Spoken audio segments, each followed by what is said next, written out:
These are the last a lifetime kind.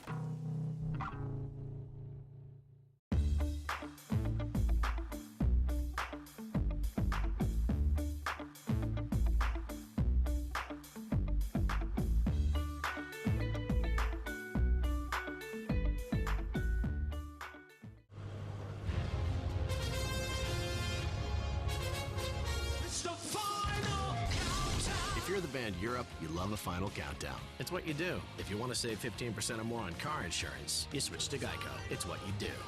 I grew up in Fort Smith, but never knew how great UAFS is until the first time I stepped on campus. I never felt intimidated because everyone was always so welcoming and helpful, and we know we're all going through this experience together. The level of investment that we get as students is especially comforting and inspiring. The music faculty helped me not only expand my abilities, but also discover my passion for conducting. My name is Chris, I'm a music education major, and UAFS gave me the confidence to follow my dreams.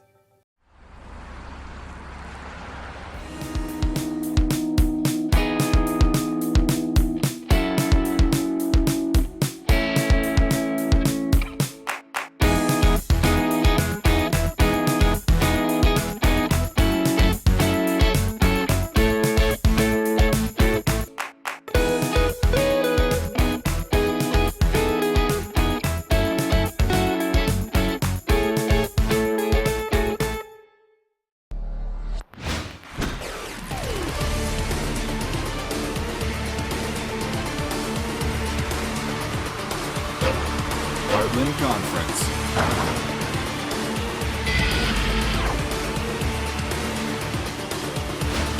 Get in the game.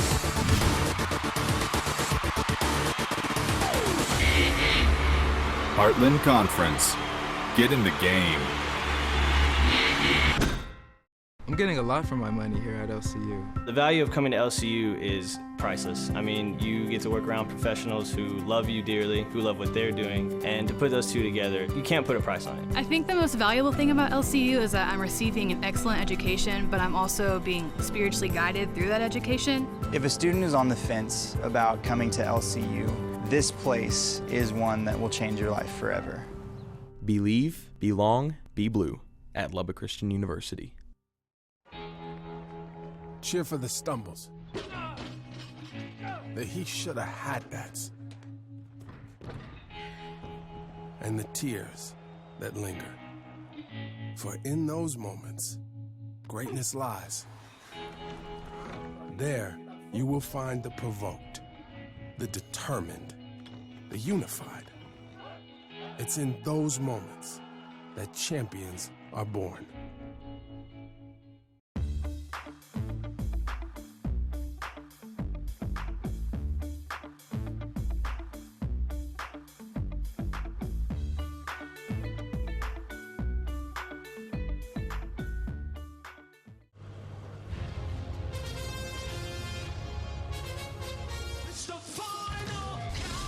If you're the band Europe, you love a final countdown. It's what you do. If you want to save 15% or more on car insurance, you switch to Geico. It's what you do. I grew up in Fort Smith, but never knew how great UAFS is until the first time I stepped on campus. I never felt intimidated because everyone was always so welcoming and helpful, and we know we're all going through this experience together. The level of investment that we get as students is especially comforting and inspiring. The music faculty helped me not only expand my abilities, but also discover my passion for conducting. My name is Chris, I'm a music education major, and UAFS gave me the confidence to follow my dreams.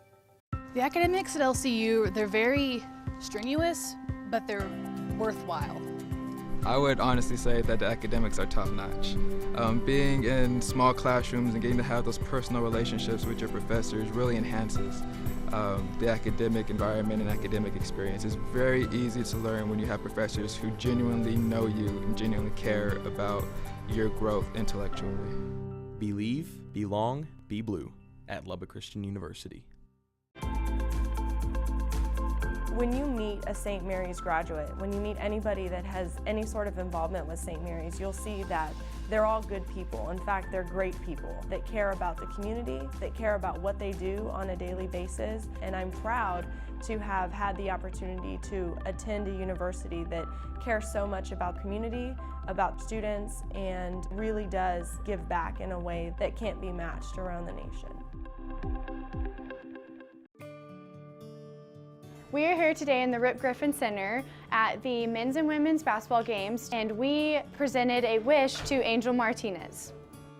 We brought him in as our guest. Throughout the whole game, we would have little contests and things that he would win.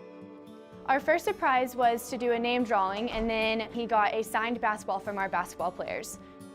Our second surprise for Angel was he got to go on the court and drive a remote control car into each Star Wars figure, and every one that he hit, he got a prize. And then his final surprise was a fake costume contest, which it was actually his wish reveal that we got to grant him.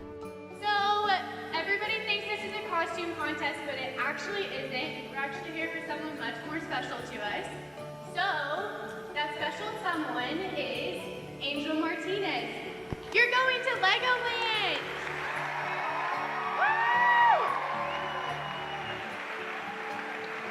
The best part about this is that all of the athletes and a lot of the community here at LSU get to come together and work really hard to raise this money just so that we can make someone's day extremely special.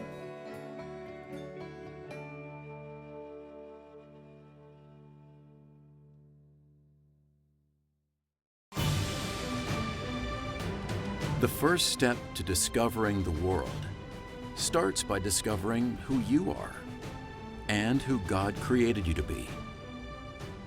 You have the potential to change the world by learning how to serve the world. We can show you how. Dallas Baptist University, developing servant leaders, transforming lives.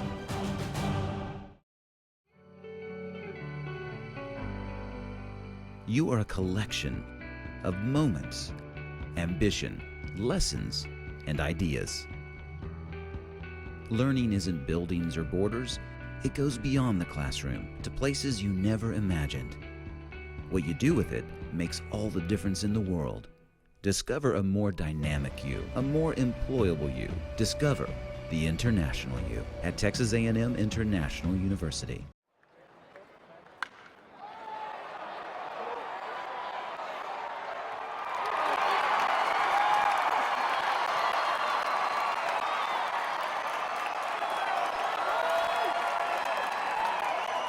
Sportsmanship is defined as the conduct and attitude of participants in sports, especially when considered commendable, as in fair play, courtesy, and grace in winning or losing. Sportsmanship is a key value found within St.Edwards University Athletic. How do you play? Fairness. Honesty. Respect. Playing sports gives us Character. Friendship. Strength. Respect the players. Respect the coaches. Respect the officials. Respect the game. We are. We are. We are. We are St. Edwards University. We respect the game.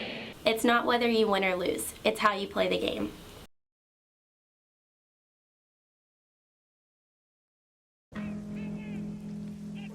Celebrate the soggy shoes and the slow starts. Celebrate the lessons learned along the way.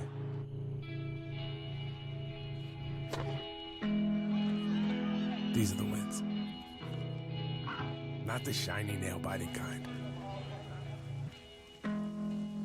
These are the last a lifetime kind.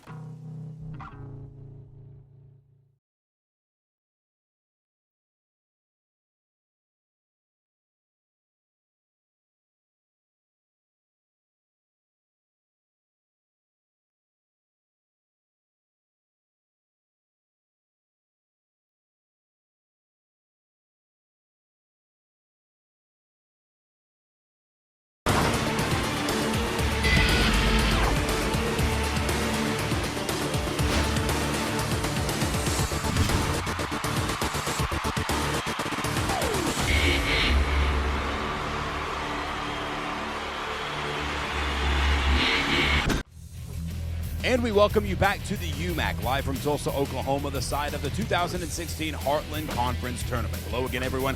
My name is Drew Brent. Game 3 of Day 3 coming your way up next, pitting top seed UA Fort Smith taking on St. Edwards in men's action. The women's championship game already set for tomorrow. Top-seeded Lubbock Christian will meet St. Edwards. The St. Edwards men hoping to follow suit and make it into the championship game. We'll find out if they can pull that off coming up next.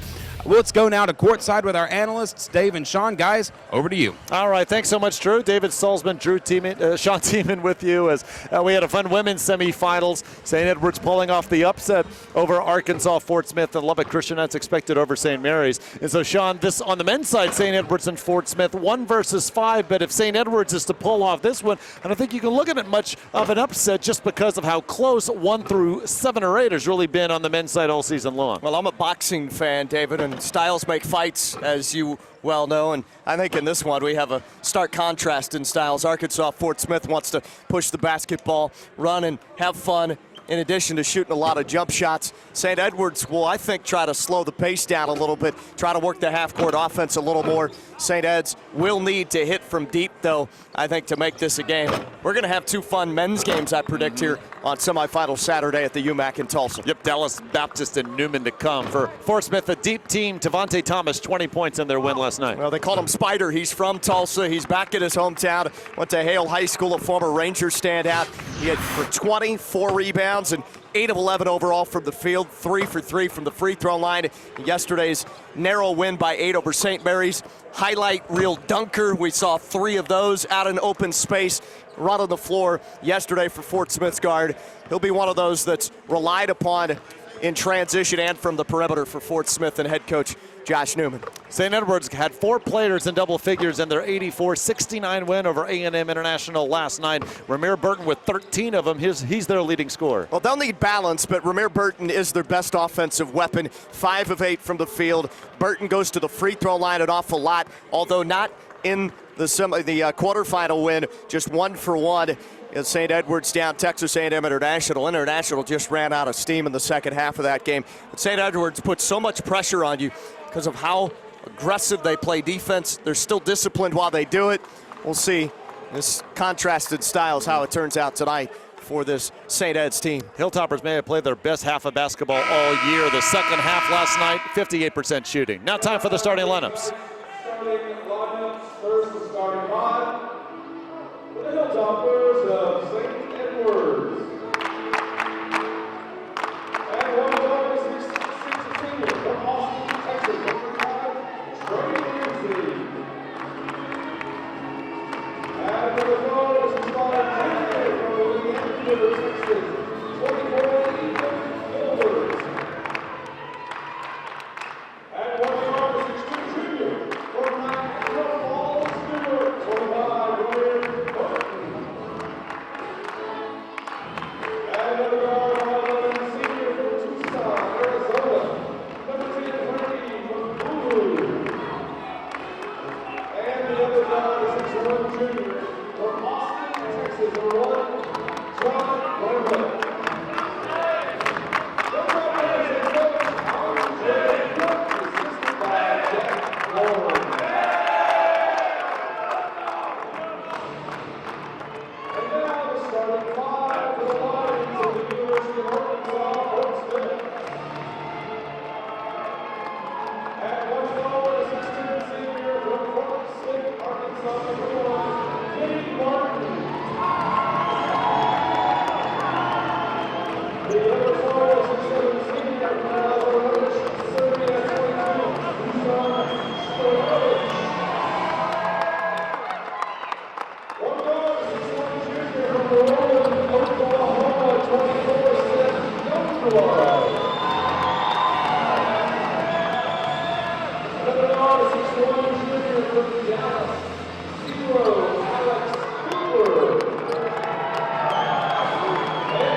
These two teams split the season series, winning on their home floor. Fort Smith 91-83 victors on New Year's Eve, and then St. Edwards rallied for an 83-74 win over Fort Smith in Austin on January the 30th. Stark contrast in shooting for the Hilltoppers in those two games, and this has been a theme for them all season. They shoot the ball well. They most often win, regardless of how the opponent shoots. But in their loss at Fort Smith, 38% shooting, and in their win over the Lions on January 30th, 51% shooting, including 13 threes. Well, 11 threes propelled St. Edwards, just like the women's team now. They're going to have to match what the women did here on semifinals Saturday to keep the topper theme rolling here in Tulsa. There's Andre Cook, earned his 100th victory as St. Edwards head coach last night. And their win over A&M International. St. Edwards men and women swept International in the quarterfinal as they look to sweep Fort Smith here in the semis. Winner on to Championship Sunday tomorrow. Kenny Martin, Ethan Gilbert at the center circle, and UA Fort Smith and their home whites controls the opening tip.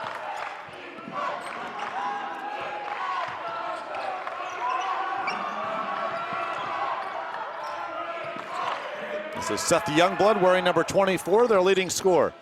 Pulls up over Gramblick, and Fort Smith on the board first. That's real good looking form for him. We saw 5 guys score double figures yesterday, and Youngblood had 18. Second highest point output, 4 of 5 from 3. He can fill it from deep, and he is one of the high leapers on this team. John Gramblick red hot from 3 his last 4 games, wearing number 1. Ramir Burton, talked about him earlier, Sean, with the ball now feeding Trey Lindsay. Yeah, New York head coach, New York native, is his best scorer. Burton to the rim. That's his strength, and we're tied up. Slasher, Ramir Burton going left down the side of the paint there, able to scoop it in.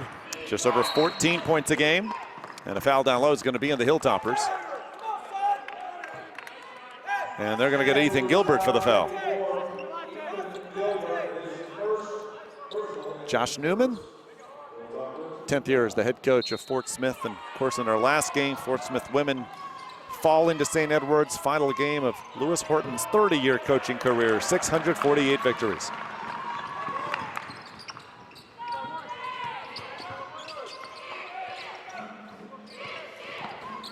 Mikey McBulu. They reset to Gramblick. Gilbert left open from up top.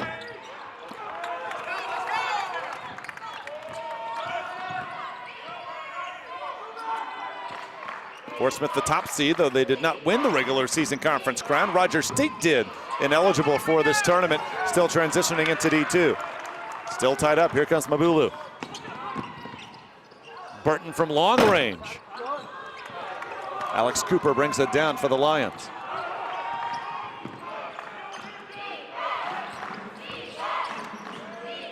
Cooper from the corner.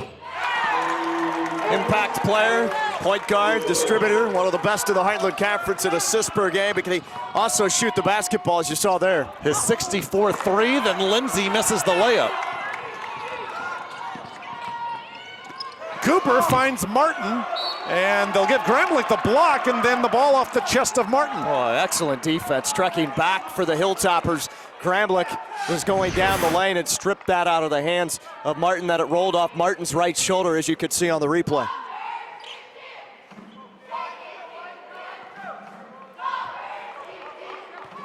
Dallas Baptist and Newman to come in our nightcap.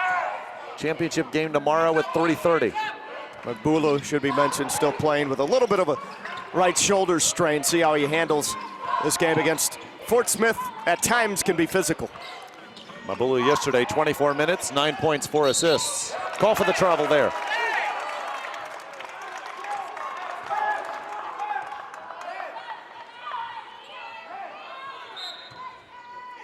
Fort Smith, of course, wants to win this tournament, get the automatic bid to the NCAAs. Shot at an at-large berth. Obviously will be helped by at least getting to the title game tomorrow. St. Ed's has to win it here in Tulsa to go to the NCAAs next week. Martin posting up on Lindsay, and jump ball called. Good job of staying down in the stance and trying to slap at the basketball. Martin thought he was hit on the hand as well as the basketball, but good defense by Lindsay, who has to use every part of his body to try to defend Kenny Martin. He's giving up about 3 or 4 inches. Now, this is the smallest team inside of anyone in the Heartland St. Ed's, and Trey Lindsay often going against much bigger bodies defensively. That's not Magbulu's game, shooting that open 3 there. I know he was enticed into it right there, but he's more of your penetrator and then dish-off guy. St. Edwards 1 of 5 to start off. Dusan Stojanovic on Gilbert. And there's Martin with the board. Looked like he pushed off. Andre Cook wanted to call, but nothing whistled down inside. 7-2 Lions. Gramlich. Before that miss was 17 for his last 24 from beyond the arc. Cooper from way out there. The team's rapid fire on these 3 balls. Gramlich will be the guy that needs to make 3 or 4, maybe 5 or 6 to give St. Ed's a traditional, realistic shot in this game.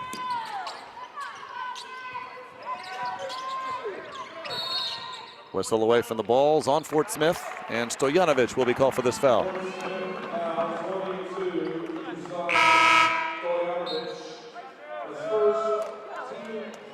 Worst St. Edwards has shot in a win this season, 45%. So stats sheet shows that regardless of how the opponent shoots, if St. Edwards doesn't shoot it well, they're just not going to get the W. Catch and shoot for Gramlich. 0 for 2.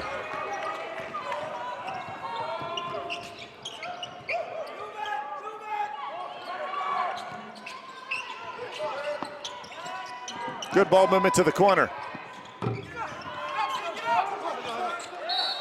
Ball knocked out of bounds off Stojanovic.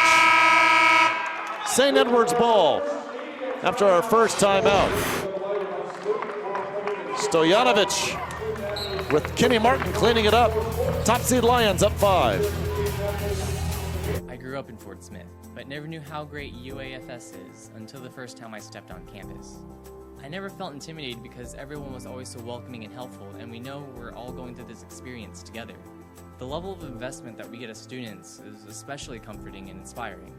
The music faculty helped me not only expand my abilities, but also discover my passion for conducting. My name is Chris. I'm a music education major, and UAFS gave me the confidence to follow my dreams.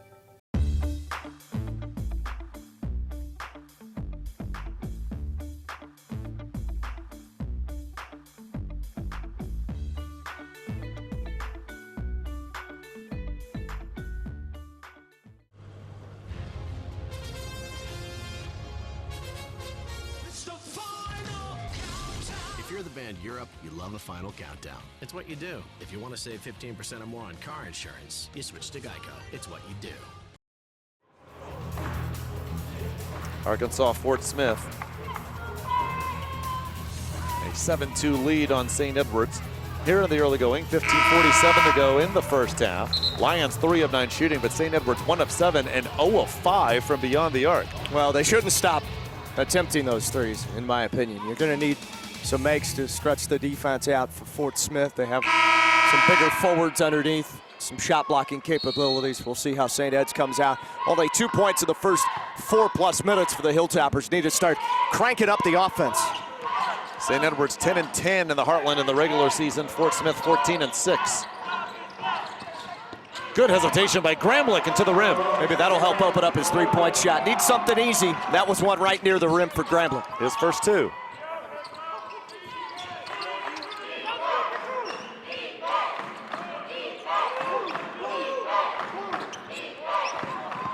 Down low, Darius Parker with a bunny hop call for the walk.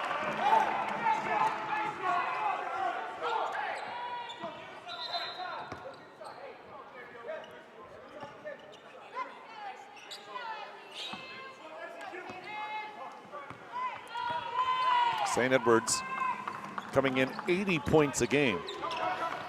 But Fort Smith 86 points a contest, shooting 50% from the floor as a squad.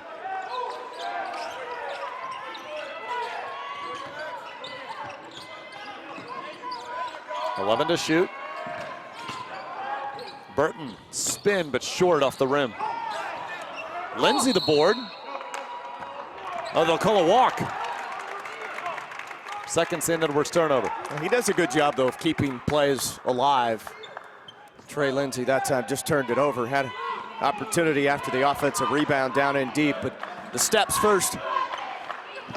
Oh, and wow. then Parker shoves Lindsay to the floor. Well, a bit of an acting job. He would have won an Oscar last weekend out in Hollywood, but Lindsay was shoved. Parker did extend the arm. The extra emphasis, though, make your elbows crack on the deck so everyone hears it. Parker's first, Fort Smith second.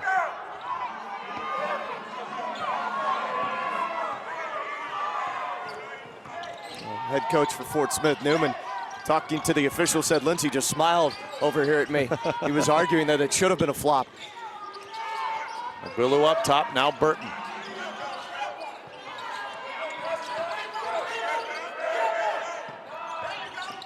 Gilbert pulls up. Tough shot. Oh, that one almost hit the rafters. Had to get it over shot blocking capability of Parker and Stojanovic. Youngblood, bounce past Stojanovic. Lindsay called for the foul, his first.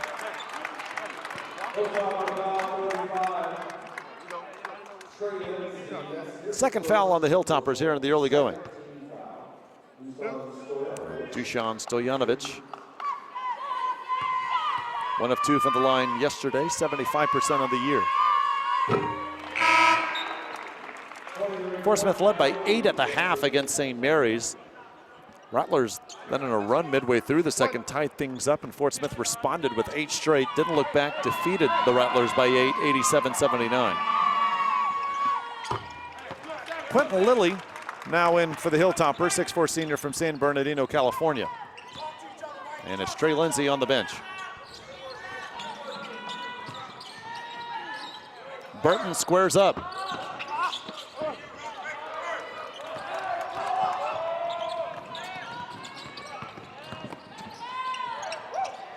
Here's Cooper.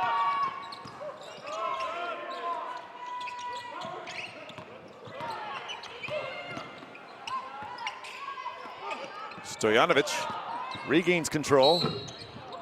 And Gilbert's going to be called for the foul. Andre Cook disagrees, but Ethan Gilbert's picked up his second. A little bit of body bumping down low right away on that bounce pass caught by Stojanovic. Ryan Huber with the call, and Stojanovic back at the line.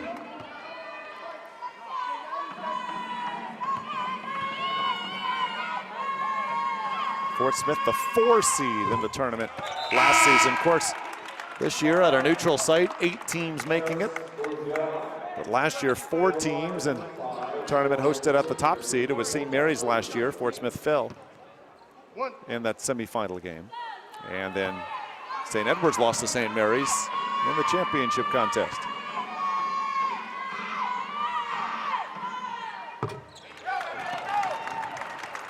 Four-point lead for the top-seeded Lions.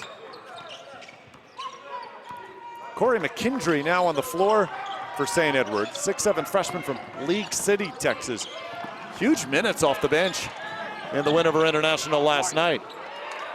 McKendry, the pass too low from Lilly, a turnover. Yeah, boy, was he a big factor in the win with 12 points. 6 of 6 from the floor. Sean Watkins, Aubrey King check in. So 4 bench players on the floor now for St. Edwards in addition to Gramlich.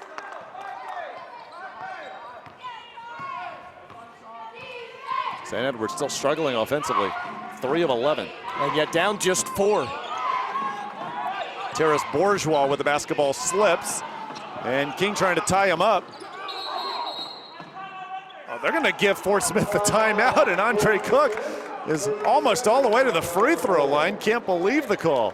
It was Seth Youngblood out on the perimeter who was not involved in that scrum that was granted the timeout as he called it. And that's a heads-up play for the former Roland, Oklahoma high school standout. 15 to shoot for the Lions when we come back. I grew up in Fort Smith, but never knew how great UAFS is until the first time I stepped on campus. I never felt intimidated because everyone was always so welcoming and helpful, and we know we're all going through this experience together. The level of investment that we get as students is especially comforting and inspiring. The music faculty helped me not only expand my abilities, but also discover my passion for conducting. My name is Chris, I'm a music education major, and UAFS gave me the confidence to follow my dreams. David Salzman, Sean Tiemann, Drew Brent with you. Third day or third quadruple header. Been a lot of fun. Seen some fun basketball here for the women and men in the Heartland Conference Tournament here in Tulsa. 9 to shoot for Dusan Stojanovic, posting up on Lily. Got to hurry now with 4 to shoot. Youngblood from about 30. And well within his range, David. Young man can shoot it from deep. 89th three of the season. And the Lions are up 7.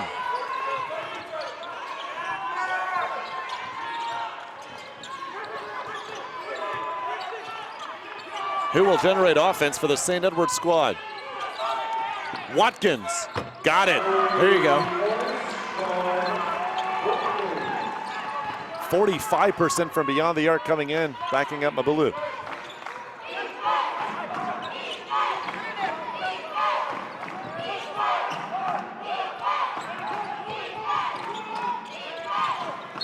And Lilly called for the hand check on the Stojanovic drive. That's his first.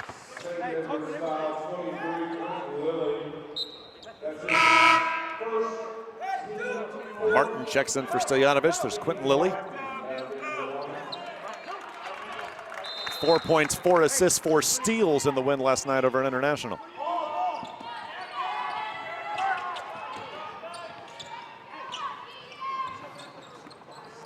Martin posting up on McKendry now. To the baseline, too hard.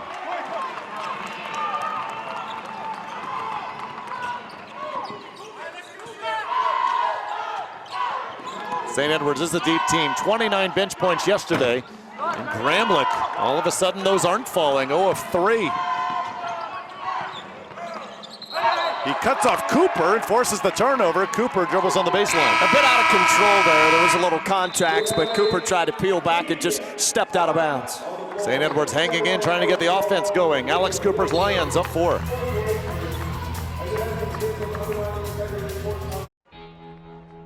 Cheer for the stumbles, the he shoulda had that's, and the tears that linger. For in those moments, greatness lies. There, you will find the provoked, the determined, the unified.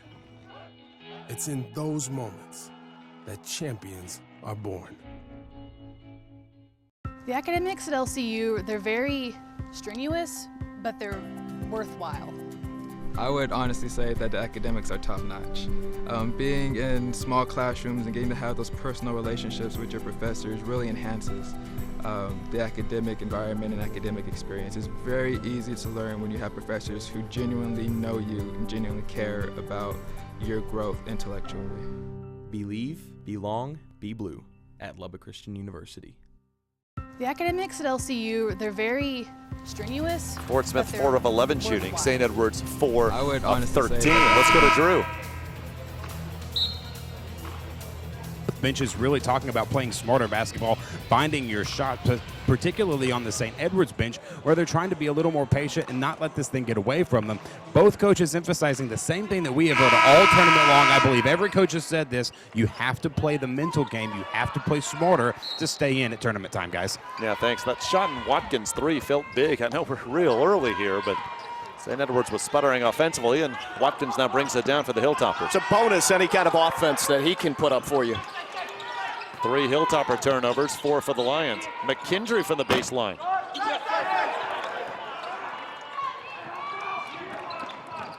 Well, these Lions are so athletic. Bourgeois there with the rebound. Martin gets by McKendry for the layup. Nice bounce pass by Thomas.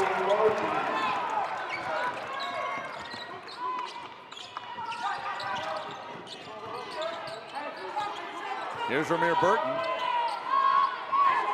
2 points, but that came early. Now Watkins with it.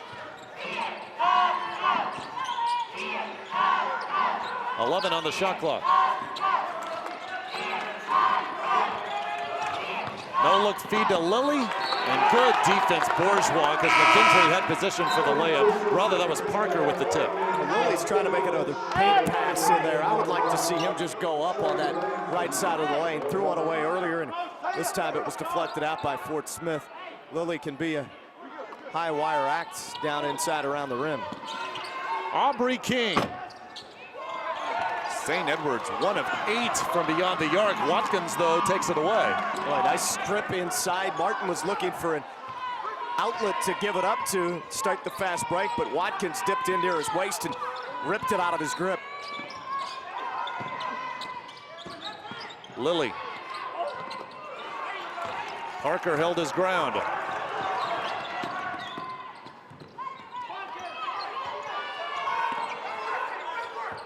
They clear out. Martin on Lindsay.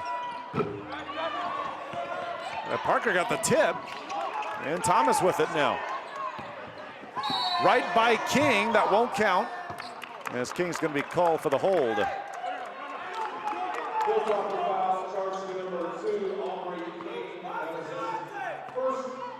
St. Edwards was 11 of 21 from beyond the arc yesterday.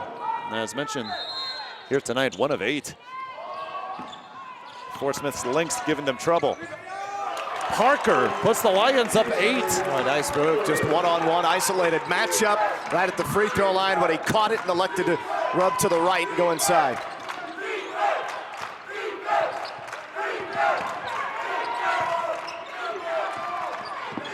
Watkins the runner.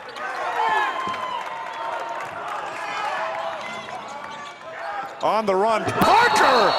A charge as that dunk attempt hits the front iron and Lilly hits the ground hard. Boy, he might have been kicked or kneed in the head as well. He writhing in pain in the middle of the lane under the stanchion there. Parker came just blasting down the paint. Look out, Mac truck at the rim. Oh, and he landed on him hard. That might have been it there. As Quentin Lilly still down. Wow, and Parker is pretty well put together. His second foul. Andre Cook now there out to attend to, man, St. Edwards teammates call Q.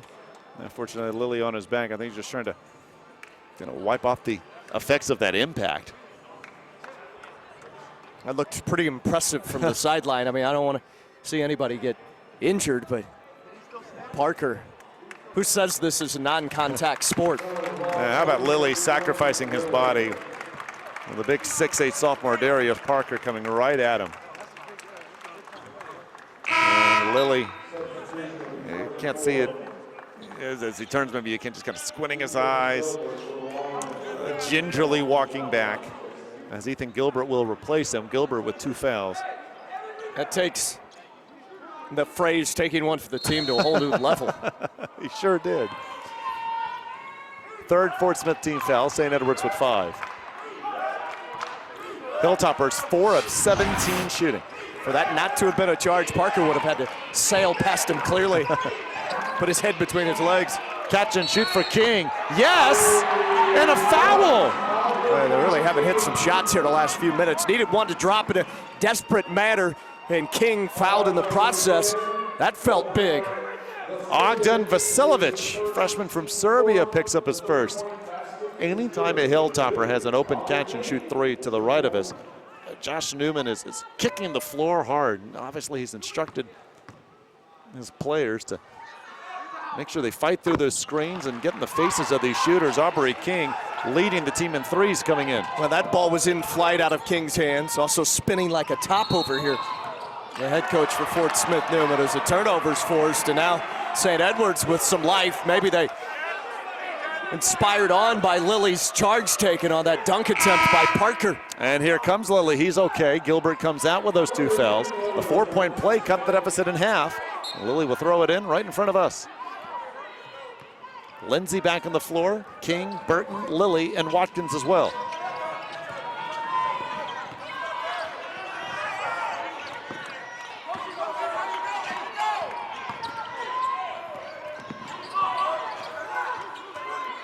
Vasilovic stays right on King.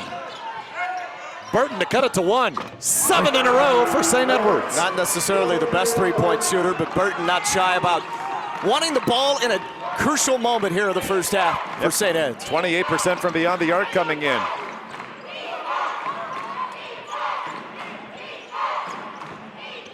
Dalton Glapion. That ball saved by Thomas.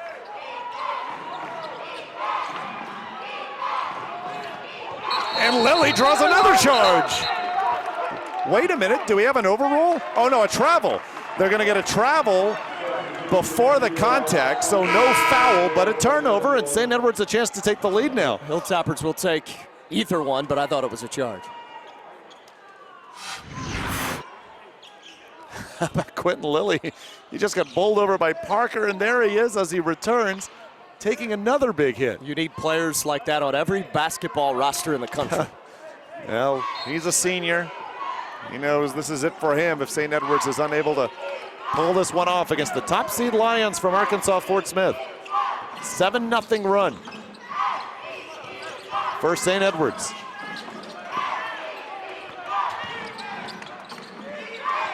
Lindsay, 10 in a row for the Hilltoppers. Martin won't go out that far to guard him. They'll let Lindsay shoot the three, but he comes up with big ones from time to time for St. Ed's. Get a foul here on Lilly reaching in. Now the offense coming around for the St. Edwards team. 10 straight points, and from 8 down, the 5th seeds from Austin. A 2-point lead on the top seed from Fort Smith.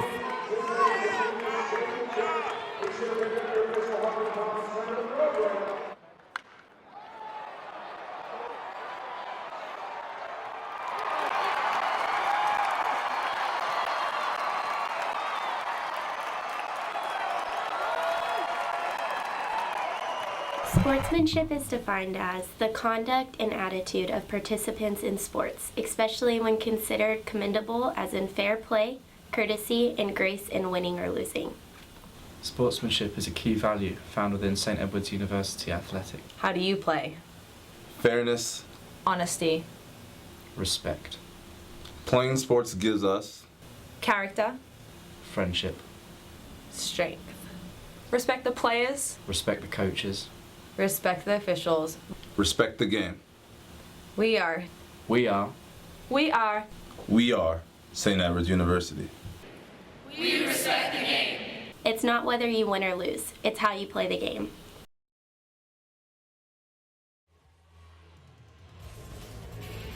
After a 4 for 17 start, 3 straight threes for these Hilltoppers, and they're up 2. Let's go to Drew. Guys, you were talking about Quentin Lilly before the break, and you saw the 2 very big hits he took underneath the rim. Let's talk about that from a sideline perspective. Kid comes off, does not want any kind of medical treatment. He is back in the game just a few minutes later, only to take another hit, request a towel, bite off the paint, and then get back in to inbound the basketball. One of the toughest kids I've seen in this tournament so far, and certainly that was one of the factors in the St. Edwards team really having the momentum swing, was a leader on the bench like Lilly. Yeah, thanks, Drew. I don't think there's any question after he took that hard hit defensively during the charge.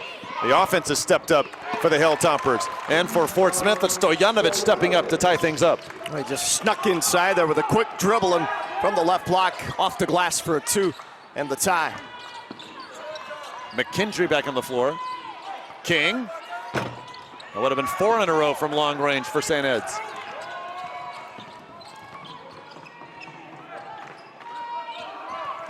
Twelve three-point attempts for the Hilltoppers, 9 attempts from inside the arc. Stojanovic on Lindsay, missed that one.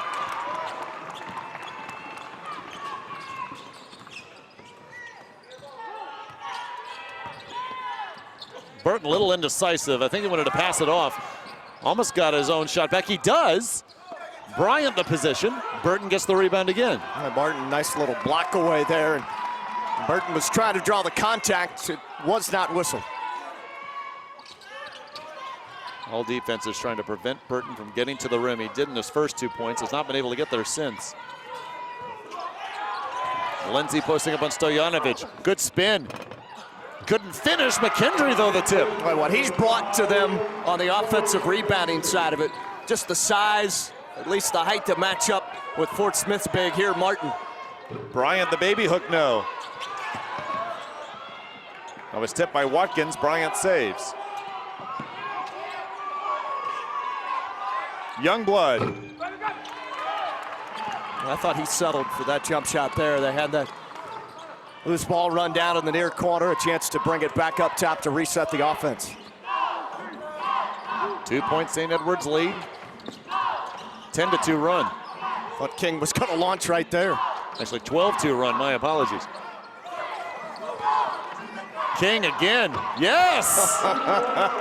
Young man will shoot it from all over. That one came from up near Owasso. They said his foot was on the line, but they'll look at it during the next timeout. 4-point St. Edwards lead.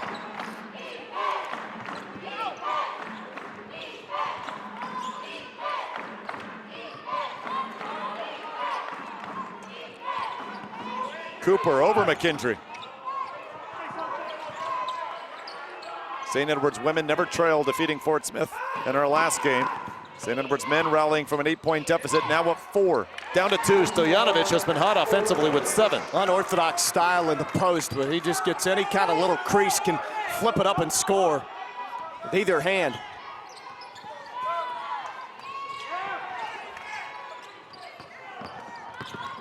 Burton tripled. Wanted a foul, didn't get it. But that's what defenses do. They will collapse on him in the paint. Here comes Thomas. For the lead, Cooper. Yes! Nicely done by Thomas on that probe inside underneath. Found the open teammate, knocked down the 3.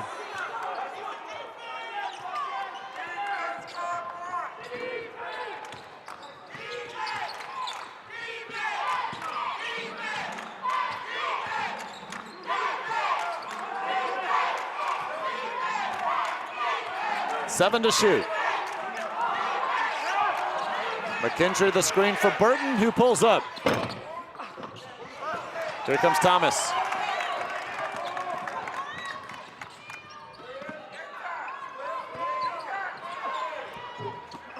Martin got it back. Second effort puts Fort Smith at 3. Timeout St. Edwards. Back and forth, and the top seeds now up here in Tulsa. I'm getting a lot for my money here at LCU. The value of coming to LCU is priceless. I mean, you get to work around professionals who love you dearly, who love what they're doing, and to put those two together, you can't put a price on it. I think the most valuable thing about LCU is that I'm receiving an excellent education, but I'm also being spiritually guided through that education. If a student is on the fence about coming to LCU, this place is one that will change your life forever. Believe, belong, be blue at Lubbock Christian University.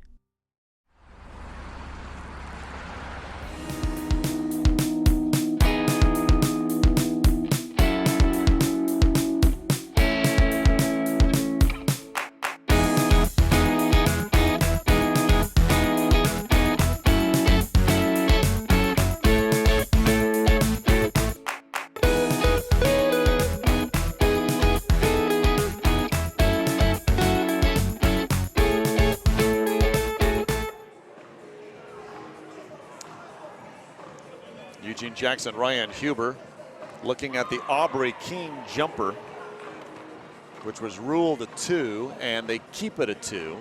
And so the score is the same as we went to break, 26-23 Arkansas, Fort Smith. Here's the shot again by Aubrey King.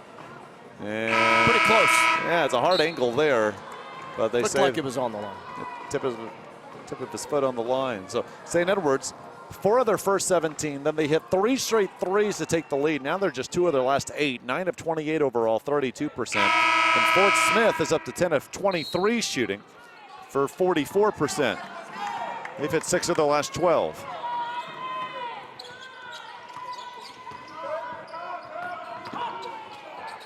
John Gramblick back on the floor for St. Ed's. Mabulu as well with the basketball.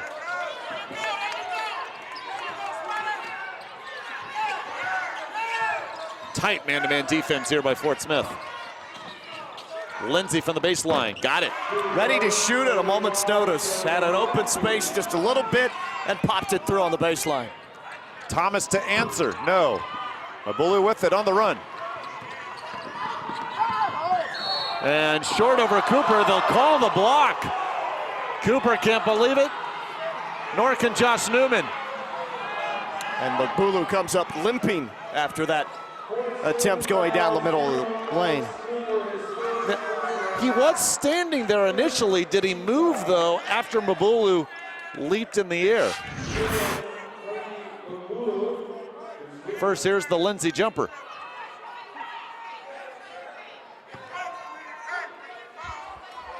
Mabulu, 67% from the line. This is 1 versus 5. We'll have 3 versus 7 after this Dallas Baptist and Newman. But much like this game, you throw the seeds out. So even top and middle of the conference. There will be no upset, regardless of who wins here in the men's semifinals. 0 for 2 from Mabulu, and let's go to Drew. Guys, just a little bit of controversy underneath the basket. As we mentioned, the reason that it was called a blocking foul was simply because he moved before the player made contact. That is the reason for the call. I was able to see it from here, so a little clarification on that, guys. All right, thank you. Stojanovic muscles up McKendry, can't finish. And Mabulu got hit in the face, and so the whistle blows. That is a foul on Richie Spiller, junior from Miami, Florida. Spiller, just 7 minutes a game, lowest on this Lion roster. Of course, this second game in 2 days for both these squads, and they want to make it 3-3. And moving on to the championship game tomorrow.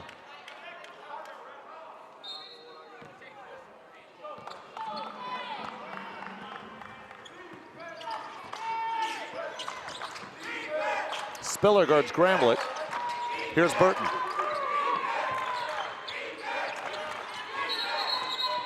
Offensive foul. That's on McKendry. That's his first, 7th on St. Edwards. Fort Smith with 16 fouls.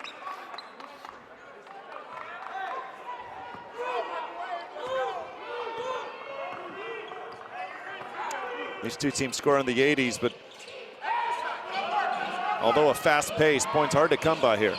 And Gramlich the steal. 2 Lions chasing him. Blocked by Thomas. And Burton, the hard foul, will go to the line. Glapion, his first.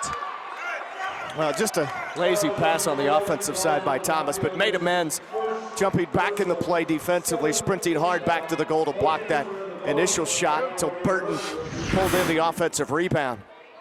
Look at this block again. Just pasted it up on the window.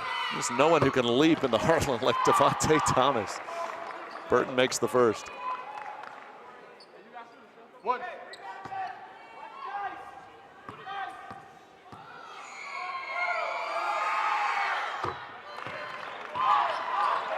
St. Ed's now 3 of 5 from the line. Fort Smith 3 of 4. Spiller breaks the pressure. Here's Thomas, and 1!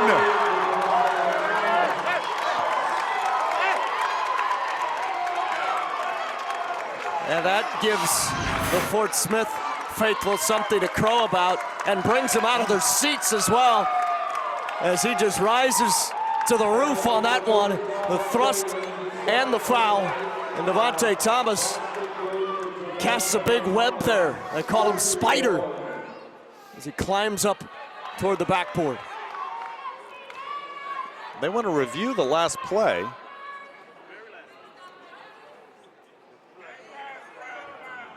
Now we saw on the replay, obviously the dunk is good. Not sure what they're reviewing here. Vance Thomas, though. Or I apologize, Eugene Jackson taking a look at it.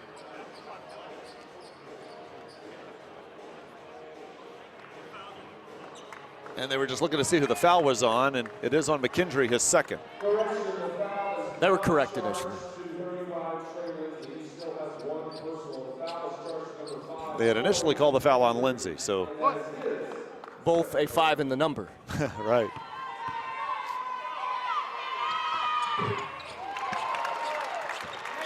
That's the best three-point play we've seen all week here in Tulsa. Fun. 4th dunk for Thomas in game and a half almost now. Lions back up 2.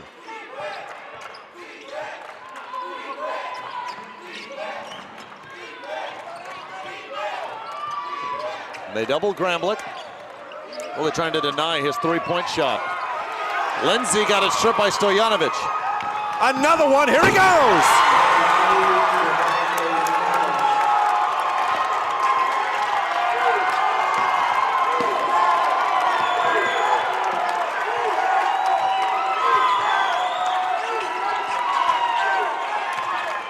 Can we have a Division II slam dunk competition, please? I think Devontae Thomas may be the favorite. Foul called on the Lions. It's on Spiller, and free throw's coming. No trampoline required.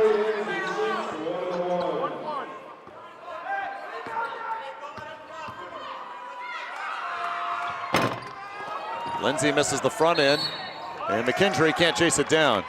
Devontae Thomas. There was life in this building already. It's been amplified and then some. 5 in a row and all in tremendous fashion. Feels like a bit of a home crowd for Fort Smith. Not that far from Tulsa. Not quite 2 hours from Tulsa down the Muskogee Turnpike into Arkansas. All started with the Thomas block of Gramlich on the other end.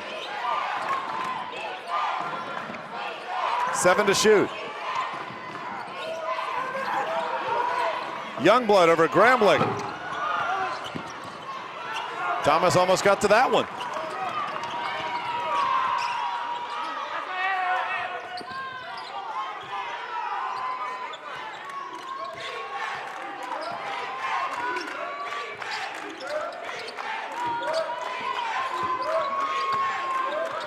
Ten to shoot.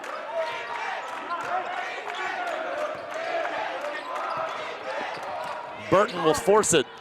They just cannot get good looks inside. Thomas, Lindsay's ready for him this time. And they'll back it up.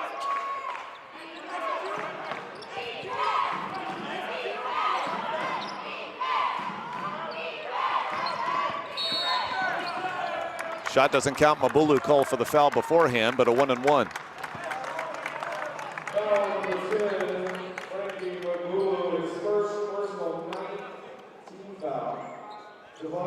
And our star of the first half, Devontae Thomas at the line now.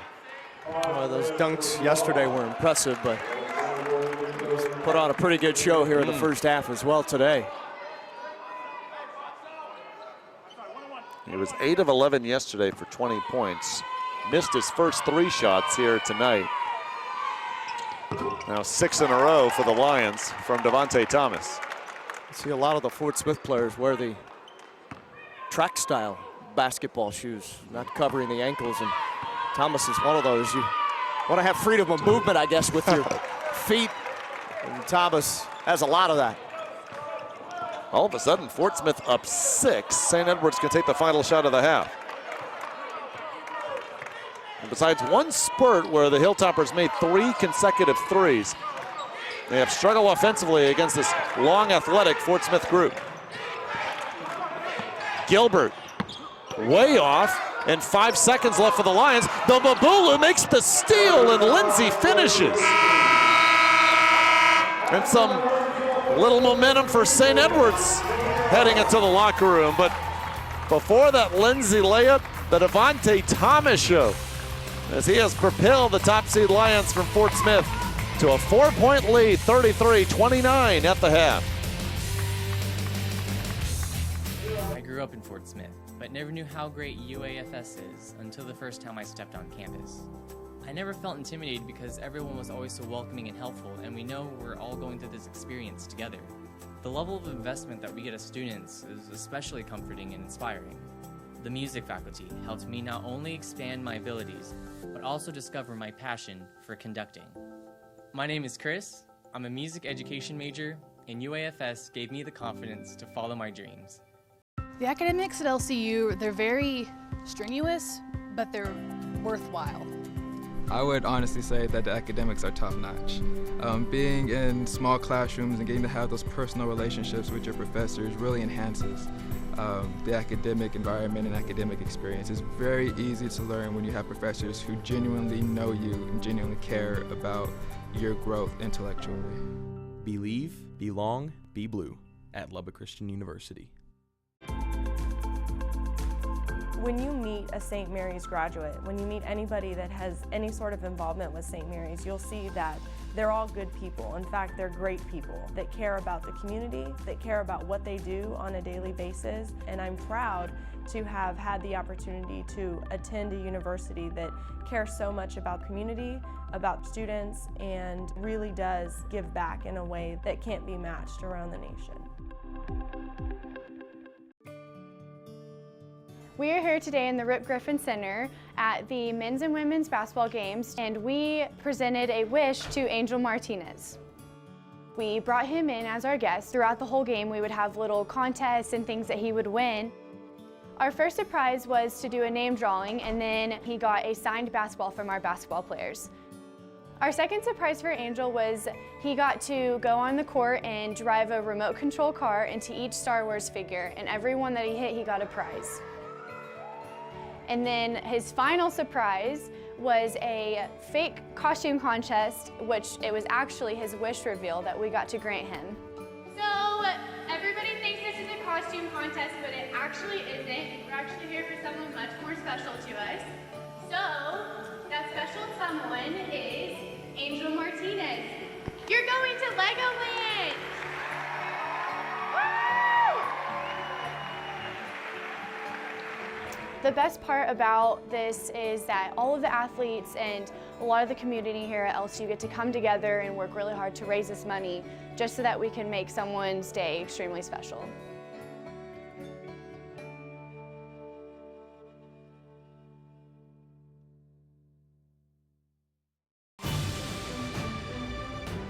The first step to discovering the world starts by discovering who you are and who God created you to be.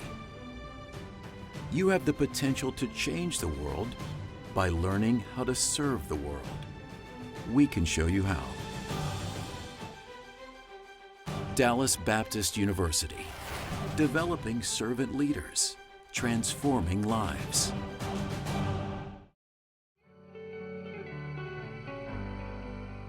You are a collection of moments, ambition, lessons, and ideas. Learning isn't buildings or borders. It goes beyond the classroom to places you never imagined. What you do with it makes all the difference in the world. Discover a more dynamic you, a more employable you. Discover the international you at Texas A&M International University.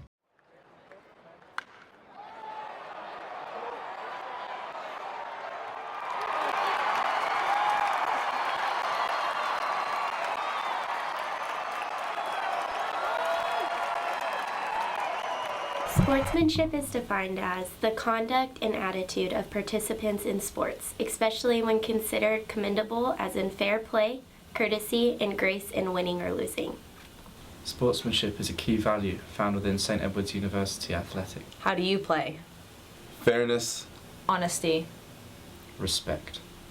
Playing sports gives us Character. Friendship. Strength. Respect the players. Respect the coaches. Respect the officials. respect the game. We are. We are. We are.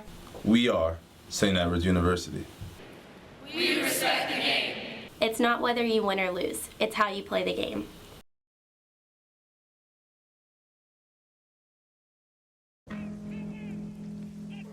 Celebrate the soggy shoes and the slow starts. Celebrate the lessons learned along the way.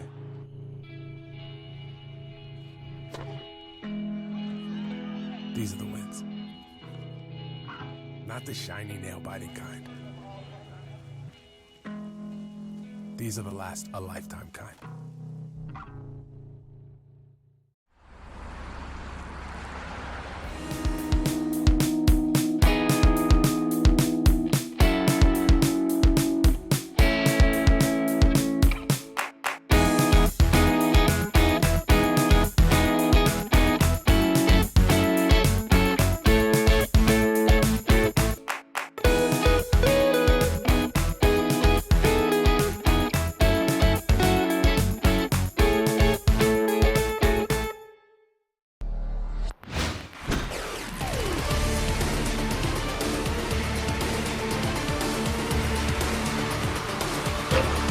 Heartland Conference.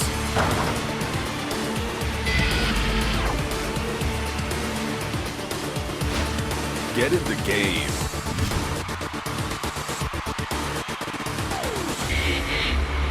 Heartland Conference. Get in the game.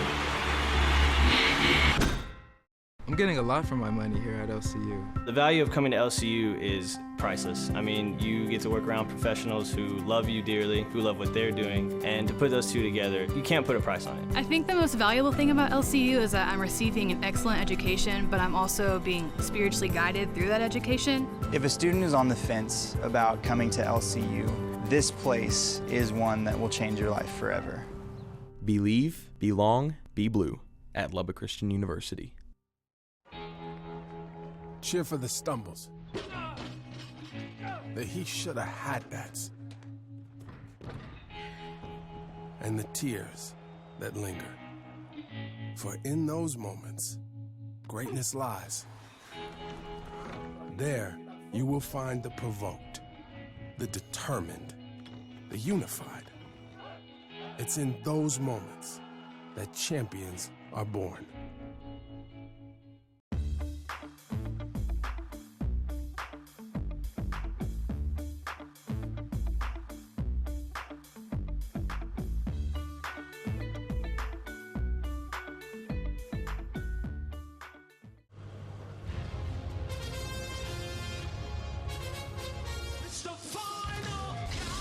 If you're the band Europe, you love a final countdown. It's what you do. If you want to save 15% or more on car insurance, you switch to Geico. It's what you do. I grew up in Fort Smith, but never knew how great UAFS is until the first time I stepped on campus. I never felt intimidated because everyone was always so welcoming and helpful, and we know we're all going through this experience together. The level of investment that we get as students is especially comforting and inspiring. The music faculty helped me not only expand my abilities, but also discover my passion for conducting. My name is Chris. I'm a music education major, and UAFS gave me the confidence to follow my dreams. The academics at LCU, they're very strenuous, but they're worthwhile. I would honestly say that the academics are top-notch. Being in small classrooms and getting to have those personal relationships with your professors really enhances the academic environment and academic experience. It's very easy to learn when you have professors who genuinely know you and genuinely care about your growth intellectually. Believe, belong, be blue at Lubbock Christian University. When you meet a St. Mary's graduate, when you meet anybody that has any sort of involvement with St. Mary's, you'll see that they're all good people. In fact, they're great people that care about the community, that care about what they do on a daily basis. And I'm proud to have had the opportunity to attend a university that cares so much about community, about students, and really does give back in a way that can't be matched around the nation. We are here today in the Rip Griffin Center at the men's and women's basketball games, and we presented a wish to Angel Martinez. We brought him in as our guest. Throughout the whole game, we would have little contests and things that he would win. Our first surprise was to do a name drawing, and then he got a signed basketball from our basketball players. Our second surprise for Angel was he got to go on the court and drive a remote control car into each Star Wars figure, and every one that he hit, he got a prize. And then his final surprise was a fake costume contest, which it was actually his wish reveal that we got to grant him. So everybody thinks this is a costume contest, but it actually isn't. We're actually here for someone much more special to us. So that special someone is Angel Martinez.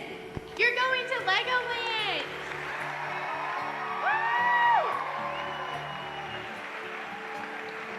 The best part about this is that all of the athletes and a lot of the community here at LSU get to come together and work really hard to raise this money just so that we can make someone's day extremely special.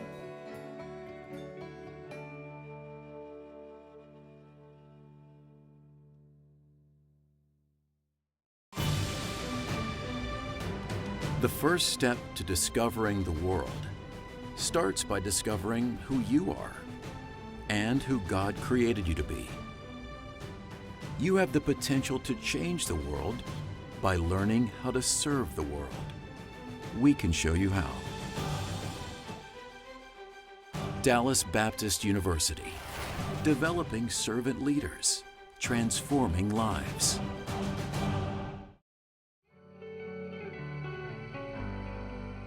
You are a collection of moments ambition, lessons, and ideas.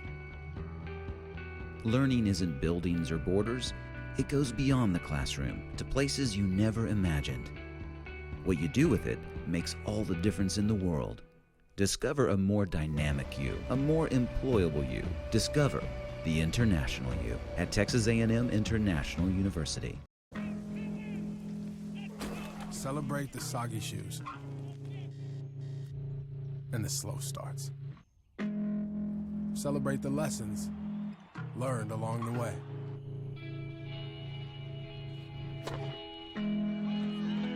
These are the wins. Not the shiny, nail-biting kind. These are the last a lifetime kind. And we welcome you back to the UMAC here in Tulsa, Oklahoma, the site of the Heartland Conference Championship Tournament for 2016. Game 3 already underway, 33-29, Fort Smith leads.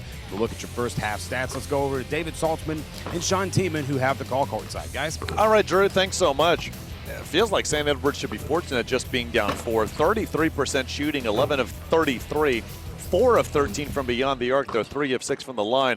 Fort Smith, 43%, 12 of 28, 3 of 9 from long range, 6 of 7 from the stripe. And Fort Smith with a rebounding edge of 8, 24-16. However, 10 Fort Smith turnovers has given St. Edwards some extra opportunities around the rim that they're unable to get in the half court, including a late steal from Frankie Mbulu, which led to a Trey Lindsay layup just before halftime. Well, it seems always Fort Smith has one of the most talented rosters in the Heartland Conference, but at times they make some crucial mistakes in key spots. That was one of them there. How much momentum will be lifted from that for St. Ed's is still, I think, to be determined. But you look at this first half, largest lead for Fort Smith was at 8. It feels like right now this should be about a 12 or a 14-point game in favor of the Lions. It's just not there because of the scrappy nature of St. Edwards, and that's basically the personality of the head coach, Andre Cook. It's how they play. And regardless of how teams do offensively against Andre Cook's Hilltoppers, you look at the stat sheet, and the wins and losses have simply been determined by how St. Edwards shoots. And so they must do better than 33% if that trend continues. Their worst shooting percentage in a Heartland Conference win this season was 45%. They were in games which they didn't shoot as well, including a triple overtime loss to Dallas Baptist, but they haven't won a game in which they've shot worse than 45% in the Heartland. You think someone like John Gramlich needs to get his game going, red hot from 3 coming in, but 0 of 3 from beyond the arc and just 1 of 5 so far overall. Based on the number of wins they have over the top teams in the conference during the regular season, even though St. Ed's doesn't have as good a record as it had a season ago, David, this would not be a stunner to people that follow the conference if St. Ed's is to squeak out a win here. And I think for either side, that's how it's going to have to be done. I don't think the margin will be anything more than 9 or 10 in terms of the final score at the end of this one. Yep, I agree with you. St. Edwards, they've beaten Fort Smith. They won at Rogers State, beat Texas A&M International twice, and yet losing just over a week ago at Oklahoma Christian. John Moon and company, 64% shooting. So a little up and down for these Hilltoppers, but they look to get back to the championship game as they were last year when they lost to St. Mary's. 33-29 is the halftime score, with Arkansas Fort Smith on top. Winner of this one will take on the winner of the 3rd seed Dallas Baptist and the 7th seed Newman. We already know that the women's championship tomorrow will pit the top team in all of the nation, undefeated Lubbock Christian, against the Cinderella story of these games in Tulsa, the St. Edwards women, who came to Tulsa with a 10-16 record, the 6th seed. But they control really most of that game against the 2 seed Arkansas Fort Smith earlier today. Well, and before the tournament format change, a team like St. Edwards or Newman on the men's side with the 7th seed would not have played in the postseason in the Heartland Conference. Right. Fort Smith with the ball first in their home white. St. Edwards, their road blues. The double on Stojanovic. Quick pass to Thomas, who was electrifying with 2 big dunks late in the first half. Cooper in and out on the 3, and Gilbert the board. They'll have to shore up the rebounding just a little bit on the defensive end, St. Edwards, in the second half. Fort Smith now 3 of 10 from beyond the arc. Cooper in the first half, 6 points. St. Edwards turns it over. 6 turnover for the Hilltoppers. Hate to see that right out of the gates because they protected the ball so well in that first half with only 5 turnovers. And Bulu just couldn't catch that pass. To his credit, it was a little behind him on the delivery.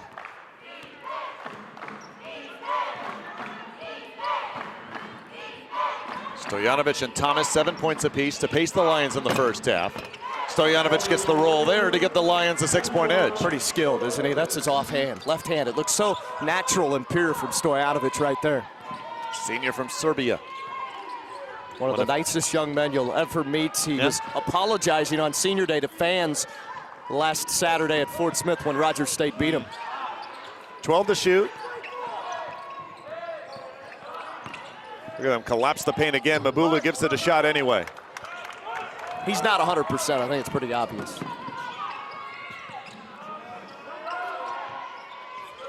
Stojanovic moves on Gilbert, and Gilbert may have picked up his third. Lindsay was there as well. Ethan Gilbert does get his third foul.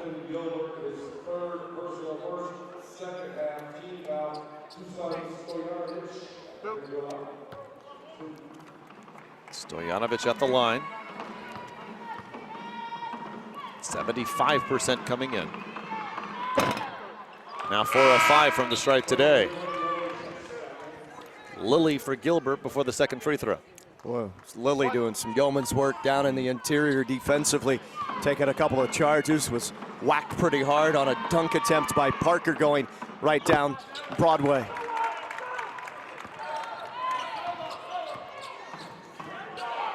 St. Edwards looking for its first point this half.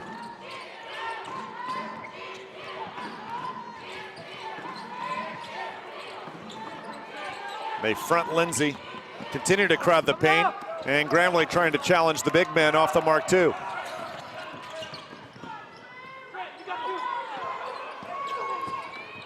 Martin backs in Lindsay. Thomas the board. Martin struggled with that right-handed hook shot from in close today. Stojanovic saves to Youngblood. And Burton chases it down.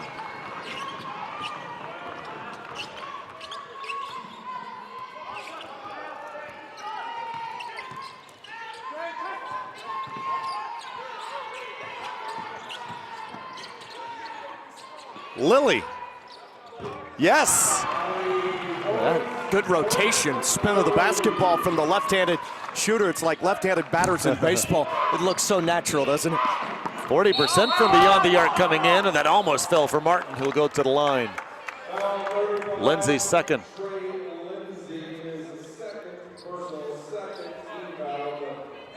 He's going to have a lot of bruises after this game, won't he? Try to cover Martin, and maybe a 30-pound difference, maybe more between the two. Yeah, it's every game for him. This St. Edwards team undersized.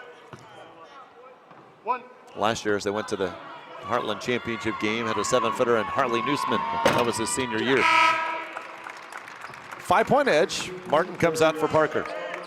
Well, he's also had to bang around with an even bigger body from Texas A&M International, right? And Arkeem Joseph.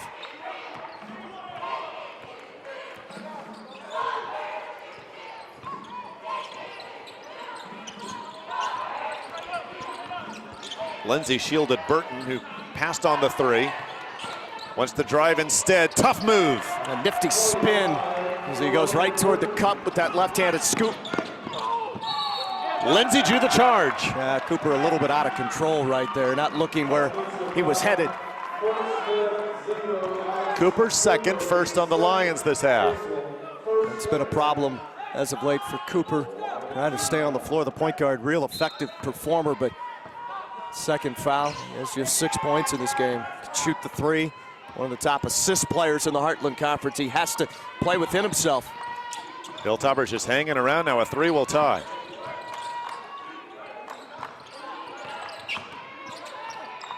For the tie, Gramlich got it. See, Burton passed on an open opportunity from three, elected to slash again to the goal, and made the right decision to find the open man, and Gramlich needs to start connecting from downtown for St. Ed's. His first three today, 54th of the year. Our second tie, we've had 4 lead changes. As Thomas makes the catch, Burton called for the foul. Andre Cook wanted a 3-second violation. Had a hold around the waist of Thomas, it appeared there. Burton's first, St. Edwards third.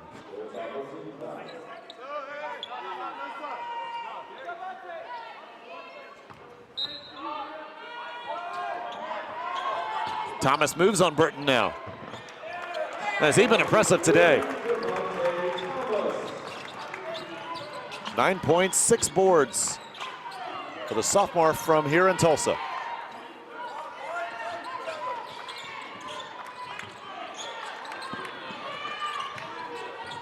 First of 3 straight years, the Heartland will have the tournament here. For the lead. Here comes Stojanovic.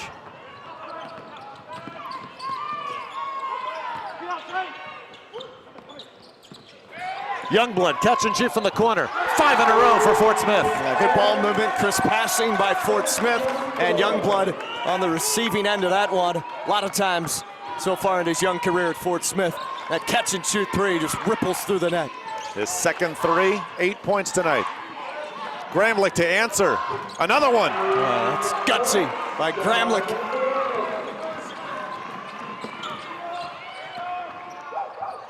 Pace picking up now. Cooper over Mabulu. Here comes Quentin Lilly.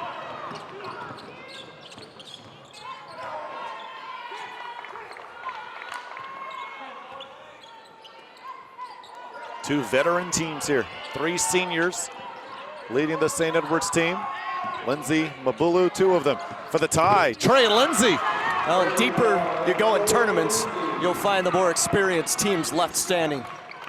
5 in a row for the Hilltoppers now. Parker fell. Lindsay's picked up his 3rd.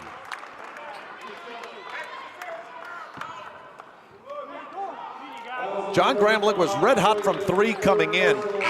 Struggled in the first half, 0 of 3. But 2 threes helping the Hilltoppers to tie this one up. 42 all in Tulsa. I grew up in Fort Smith, but never knew how great UAFS is until the first time I stepped on campus. I never felt intimidated because everyone was always so welcoming and helpful, and we know we're all going through this experience together.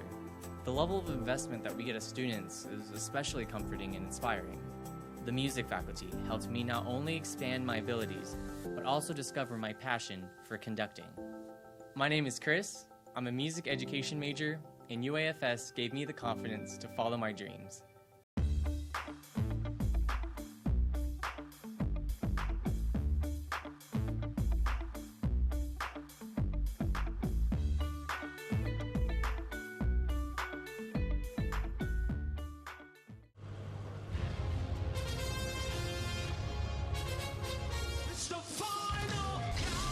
If you're the band Europe, you love a final countdown. It's what you do. If you want to save 15% or more on car insurance, you switch to Geico. It's what you do.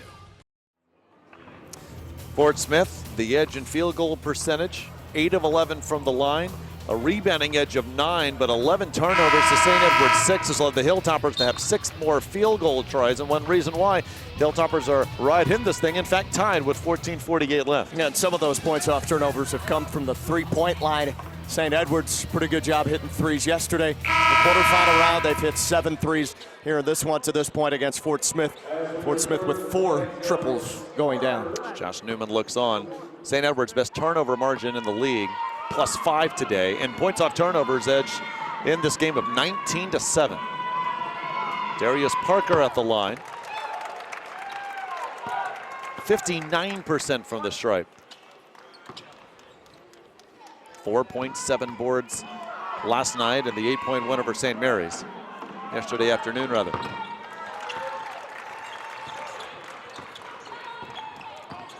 Watkins on the floor playing the point. Lilly, Lindsay, Gramlich, and Burton join him.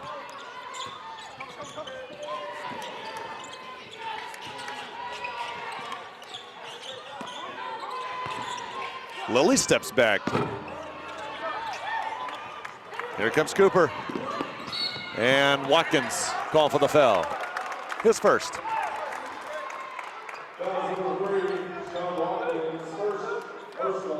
It's 5 team fouls already on the Hilltoppers, just 1 called this half on Arkansas Fort Smith.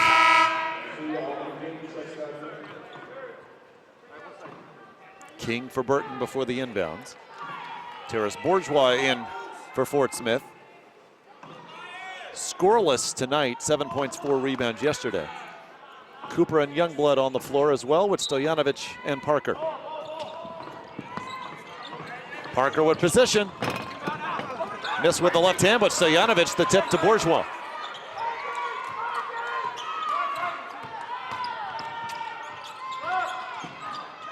Lindsay the double, preventing the drive from Cooper. Still 18 to shoot. Stojanovic in and out. And another offensive board. Good effort by Parker. Is that a travel? No. Contact on Cooper, a foul. It's called on King, his second. Yeah, and I think it's before the shot. They'll just have this out of bounds. But right now, some of the energy the Lions are bringing to the table, real impressive on that offensive glass, just pounding away after the missed shots. They've had a lot of bunnies in close that have not dropped in.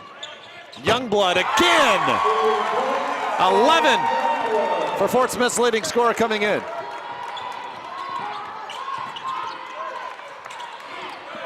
Watkins answers. Well, there have been some trading of buckets here in this game, and that's fun to watch. They hit it from downtown. And Lindsay got a piece, and then the effort to keep it in bounds. Lilly for the lead. St. Edwards has not led since 2.5 minutes left in the first half. Largest lead in this one, just 8 for the Lions. Beautiful feed inside as they find Stojanovic. Paint-to-paint touch there. Finished by Stojanovic. They were draped on his backside. He had good interior position and just quickly flipped it up and in without jumping much off that glass. He's one of 4 Lions averaging in double figures, and their leading scorer today with 12. Lindsay got it tipped away by Stojanovic. Here comes Youngblood. Moving on, Watkins, short. Well, good job of Watkins staying away from picking up a foul there. He just kind of backed away as Youngblood zigged and zagged down the red lane. Our first men's semi, Dallas Baptist and Newman to come. King from up top. St. Ed's 7 of 18 from beyond the arc. Cooper to Parker! Right, nicely done by Cooper as he slashes past defenders and finds the open trailer on the play, and Parker, the two-handed flush. Ball bounced away so far, they stopped play. As here again, Cooper and Darius Parker, him and Devontae Thomas.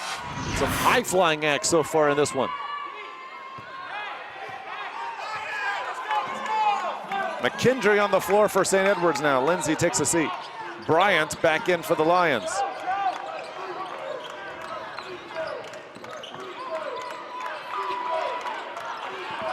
Gramlich drives on Cooper with the right hand. Nicely done. He didn't have his body completely squared up, but his shoulders started to, and then he dropped it in with the right-handed floater. 8.5 for Gramlich, 10 in the game. And Bryant airmails the ball over Cooper. Just when it looks like Fort Smith may be pulling away, these Hilltoppers come out with big shots. Quentin Lilly and company just down 4. I'm getting a lot for my money here at LCU. The value of coming to LCU is priceless. I mean, you get to work around professionals who love you dearly, who love what they're doing, and to put those two together, you can't put a price on it. I think the most valuable thing about LCU is that I'm receiving an excellent education, but I'm also being spiritually guided through that education. If a student is on the fence about coming to LCU, this place is one that will change your life forever. Believe, belong, be blue at Lubbock Christian University.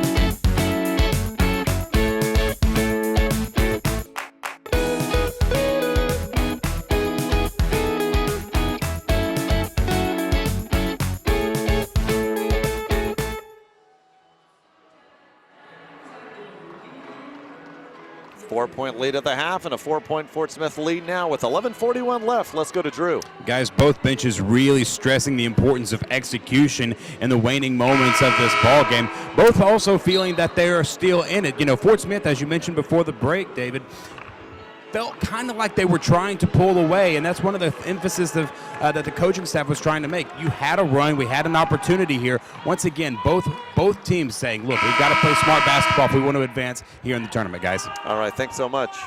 Fort Smith 6 of 13 shooting this half. St. Ed 7 of 13 and 4 of 7 from beyond the arc.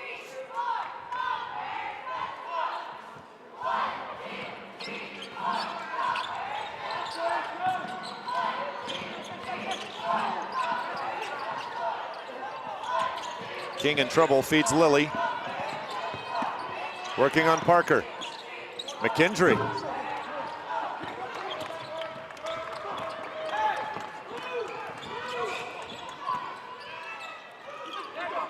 Fort Smith a chance at an at-large berth to the NCAA tournament.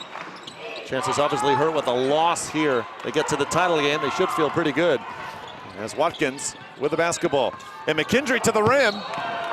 He'll go to the line.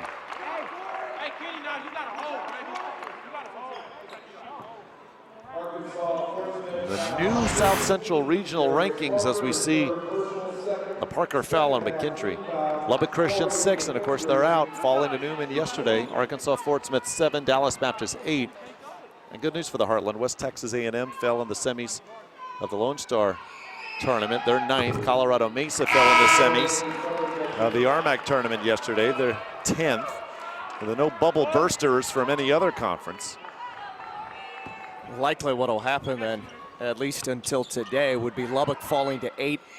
Fort Smith and DBU maybe moving up a spot, but all three in the Heartland occupying the same spots they had. Right, and what you say, probably true if St. Edwards or Newman do not win it all here. Right, if yeah, the higher seeds advance on. Yep. So Lubbock Christian for sure cheering for Fort Smith and Dallas Baptist today. Kendry missing both, still a 4-point game. Tough shot for Bourgeois. Guarded by King, latching close to him. He was able to raise up and punch it home there from the right wing. His first 2 lead up to 6. Lilly with the left-hander. Quick hop up and going glass there over 2 defenders. 5 for the senior from San Bernardino, California.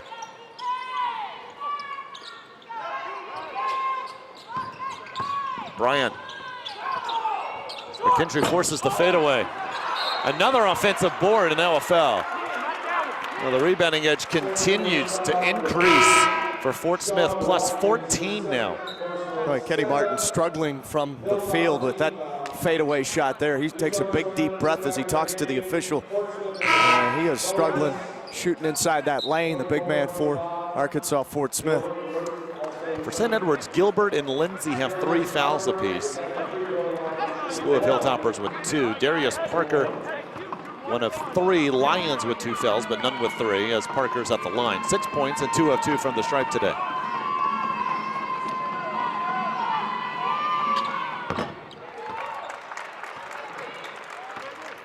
Fort Smith getting to the line far more. They're now 11 of 14. St. Ed's 3 of 6. Yeah, that could be a deciding factor when we reach the conclusion of this one. As long as they keep on making them like that. Lions back up 6. Coming up to the midway point of half number 2. Good first semifinal here in Tulsa tonight. Burton, short. Here comes Thomas.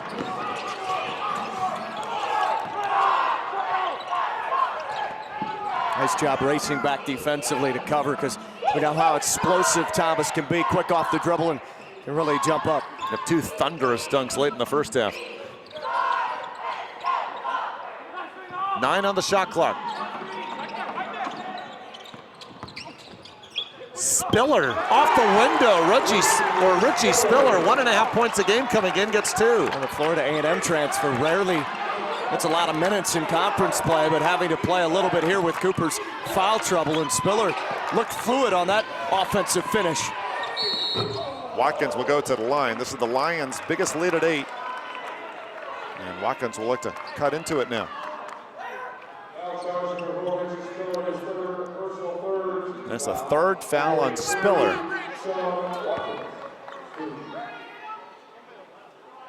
I think I mentioned Parker with 2 fouls. He actually has 3 for Fort Smith.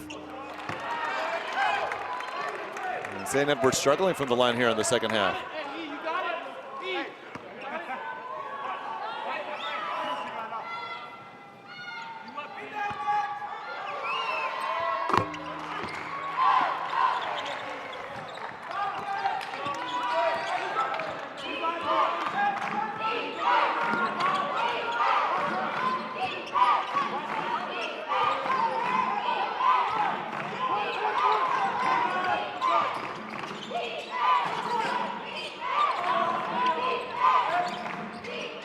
Spiller tries it again. Bourgeois with 6 to shoot. Thomas.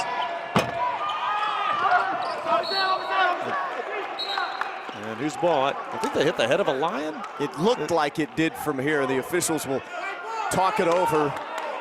Well, I think it went off of Fort Smith, at least live. Yeah, they'll give it to him.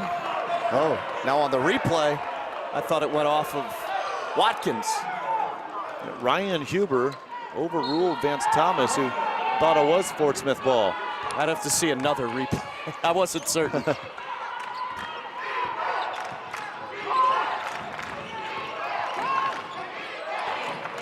King. Again. A shot when they really needed it. Deficit down to 4. Yeah, you started to feel like Fort Smith was ready to stretch the lead to double digits, but now back down to 4. And only 8+ precious minutes to go in this game. 9 for the junior from Milano, Texas.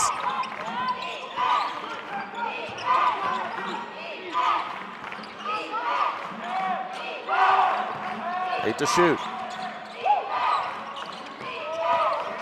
3 to shoot now. Bourgeois. Another offensive rebound. That's their 10th. It seems like they have more. Bourgeois will go to the line. That's on Gilbert, that's his 4th. But they'll call it on Aubrey King, his 3rd. 18 fouls on the Hilltoppers. Ethan Gilbert and company will not go away. The 5 seeds just down 4 to the top seeds from Fort Smith.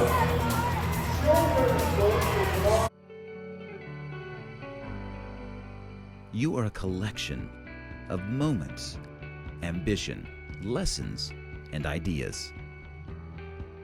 Learning isn't buildings or borders. It goes beyond the classroom to places you never imagined. What you do with it makes all the difference in the world. Discover a more dynamic you, a more employable you. Discover the international you at Texas A&M International University. The first step to discovering the world starts by discovering who you are and who God created you to be. You have the potential to change the world by learning how to serve the world. We can show you how. Dallas Baptist University, developing servant leaders, transforming lives. Both these teams playing up to their own strengths, except free throws. St. Ed's is 1 of 4 from the line this half. Fort Smith 6 of 8. Hilltoppers, though, 9 of 17 shooting in the second half. And for the game, a +7 turnover margin. Points off turnovers favor the Hilltoppers 19-7, but Sean rebounds 38-21 Fort Smith, and second chance points favor the Lions 13-4. Rebounding at times cannot be an indicator of who won a ball game, but +17 right now. It's a pretty wide margin in Fort Smith's favor. And St. Ed's has had to hit some threes to keep it a single-digit game here as of late. Interesting lineup now on the floor for Andre Cook's squad. He brings in Gramlich, takes Watkins out. So both Watkins and Mabulu on the bench. And you mentioned Sean, Mabulu's been banged up, played well yesterday. He struggled today. And so instead of bringing in the senior point guard, it'll be John Gramlich taking the ball down the floor with his team down 6. Gilbert moves on Stojanovic, got the roll. Parker's shot blocker came over close just a little bit late, but slapped the window after the ball had already gone in off the glass. Thomas fades over King. And a foul on Stojanovic going for the rebound. A good position there by Gilbert. His second, but just the 4th on Fort Smith. St. Edwards with 8 fouls this half.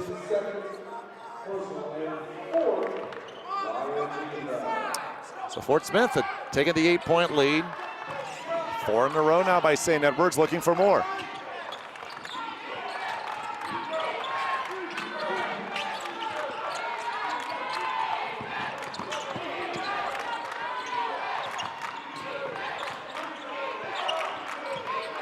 Ten to shoot. Gilbert with 3 to shoot. The 3 falls for Ramir Burton, and they're within 1. Nicely done. Burton's hit some timely shots in this game. And we're coming up to that point where it is bolt-cutting time here in Tulsa. Blocking foul on Gilbert, and he's picked up his 4th now. He wanted a charge, but he was still moving. There'll be free throws, a 1-and-1. Big foul disparity. There's 6:43 to go. Oftentimes, fans will see that and immediately say, it's one-sided, but that's not the case here. Fort Smith is just more athletic, a little more physical down low, and they're drawing more contact. I think they've been the aggressor here in this second half.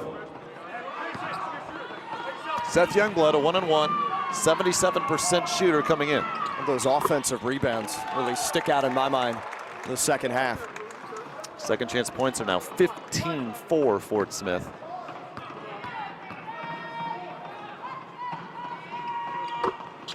Lions up 3, 6:43 left.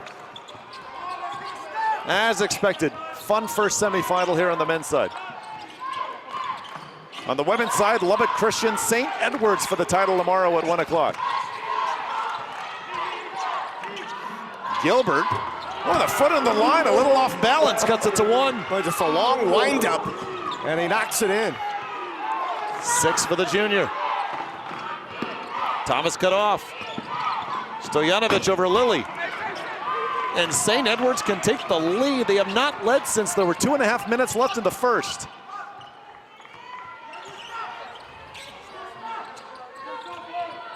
Six minutes to go. King, got it! His 3rd 3, St. Edwards on top. King has had some huge moments so far in this tournament. That one probably the biggest to date.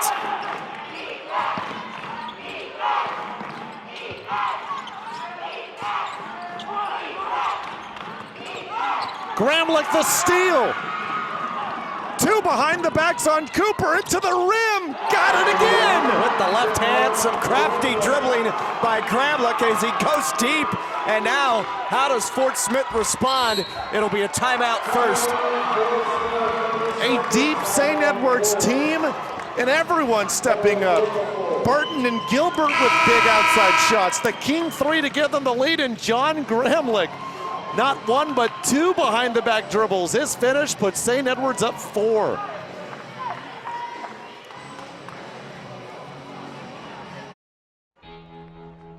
Cheer for the stumbles.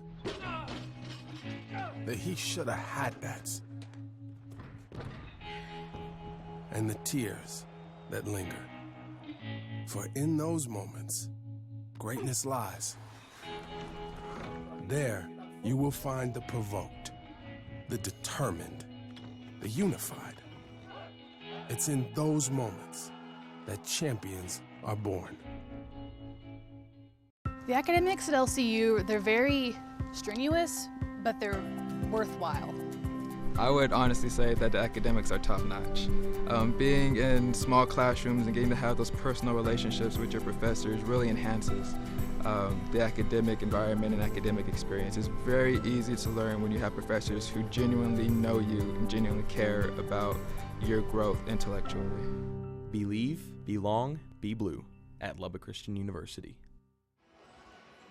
16 for the run for the Hilltoppers over the last 4+ minutes. And for more on St. Ed's, let's go to Drew. Guys, this sideline has absolutely come unglued over the last couple of minutes, specifically when the momentum shifted on a key 3 over on this end. But guys, during the timeout, coaching staff was very, very cautious to let their players know that you still have to play smart basketball, you still have to pick your shots, and you have to maintain ball control. And if you do that within the last 5 minutes, we should be able to pull this one out, guys. Thanks so much, Drew. After 33% shooting in the first half, the Hilltoppers are 14 of 22 this half. They've hit their last 5. And a whistle down low is going to be on King. It looked like he was holding the shorts of Devontae Thomas, and that puts Fort Smith in the super bonus the rest of the game. 5+ minutes to go as St. Ed's has come out with this big run the last 4 minutes to take the lead. Everyone on the floor for Fort Smith but Parker. Really good from the line. Thomas, 74% coming in.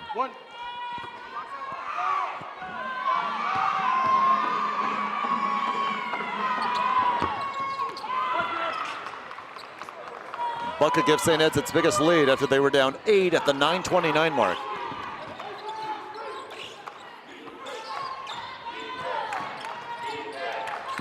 Under 5 to go.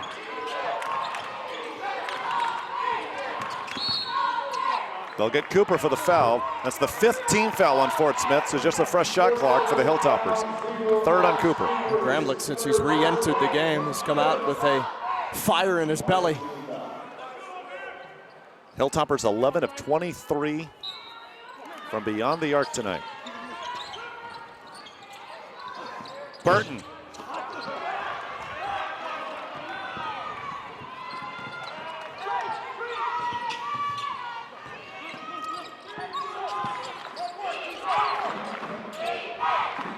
Youngblood from the corner. Big shot maker, Seth Youngblood. No stranger to pressure situations. Ties us up with that deep corner 3. Seemed like he was up in the air for a long time before the release came. 16 for Youngblood, who's had a hot second half. Burton, the underhand layup. Oh, it looked like George the Iceman Gervin on that left-handed finger roll. Good high-quality game here, coming up to 4 minutes left.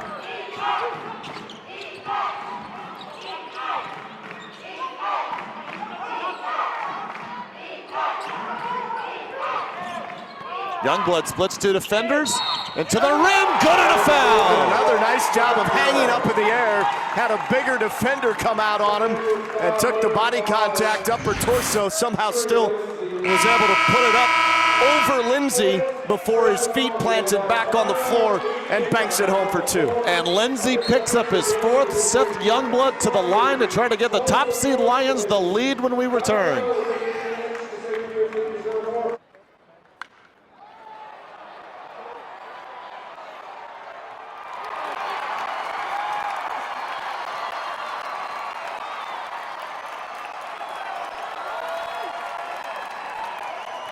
Sportsmanship is defined as the conduct and attitude of participants in sports, especially when considered commendable as in fair play, courtesy, and grace in winning or losing.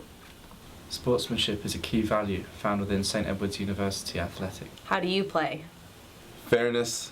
Honesty. Respect. Playing sports gives us Character. Friendship. Strength. Respect the players. Respect the coaches. Respect the officials. respect the game. We are. We are. We are. We are St. Edwards University. We respect the game. It's not whether you win or lose, it's how you play the game.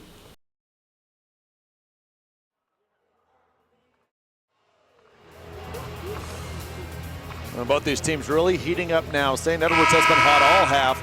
63% shooting, 7 of 10 from beyond the arc, but Fort Smith shooting in the second half now up to 46%.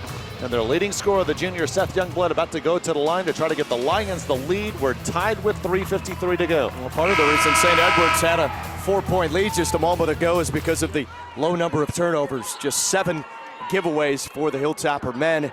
Fort Smith has turned it over 15 times. Free throws have been a difference. Fort Smith 17 of 21, St. Ed's 4 of 10, and Youngblood 2 of 2. Missed it. Still 18 points, 5 boards for Seth Youngblood.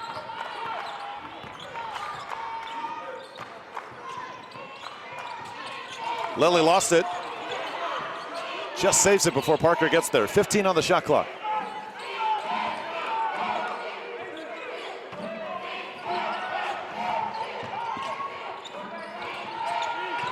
Tough shot for Gilbert. And Parker out leaps Burton for the rebound. Oh, Cooper got bumped. 2 free throws coming. That's the third on Lily. Inadvertent contact there by Lily in the backcourt of Arkansas Fort Smith. Again, free throws here down the stretch will be crucial. They've already been key in this game. St. Ed's could be in the lead if they'd make more free throws. Not a lot of attempts, but they've missed more than they've made. Cooper's first attempts today, 82% coming into Tulsa.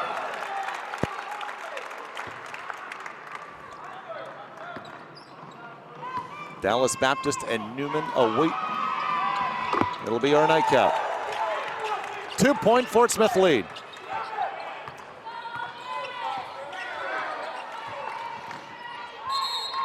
St. Ed's uses a timeout. They'll have 2 remaining, Fort Smith with 2 left.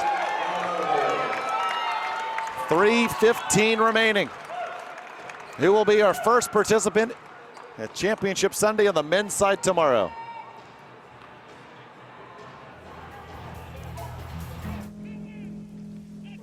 Celebrate the soggy shoes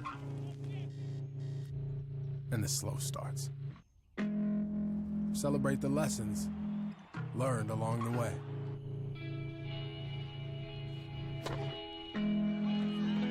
These are the wins. Not the shiny nail-biting kind. These are the last a lifetime kind.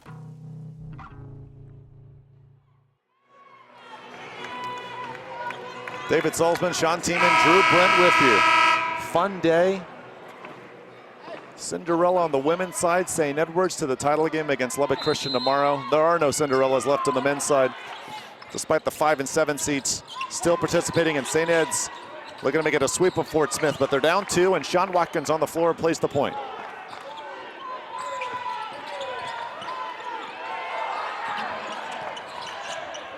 Nine to shoot, Cooper on Gramlich. There was no foul on the contact from Stojanovic, but they'll get Cooper with the reach in. But that's just the 16th foul, so no free throws for John Gramlich, one of the best free throw shooters in the Heartland. Momentarily losing the dribble hurt Fort Smith there because Gramlich was caught between 2 defenders and then pinballed around trying to retrieve the basketball back on the dribble.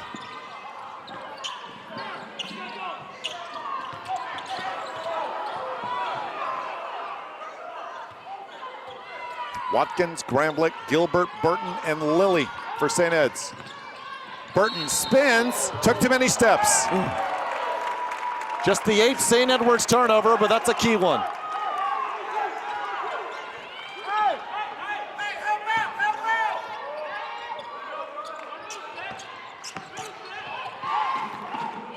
Cooper across the timeline to Youngblood. Lions may take their time here. 2.5 left.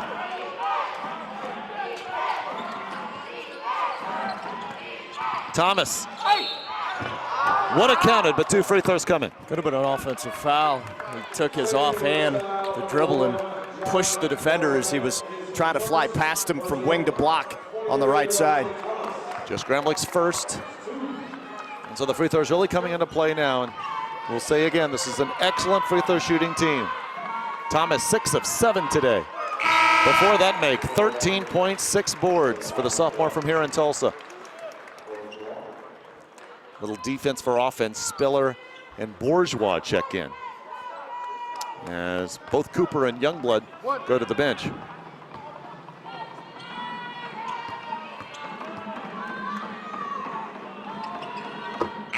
Lead back to 4. King checks in, and Ramir Burton comes out. He's St. Edwards' leading scorer, but just unable to get to the rim today. 5 of 15 shooting. King has been hot from beyond the arc today, 3 of 6.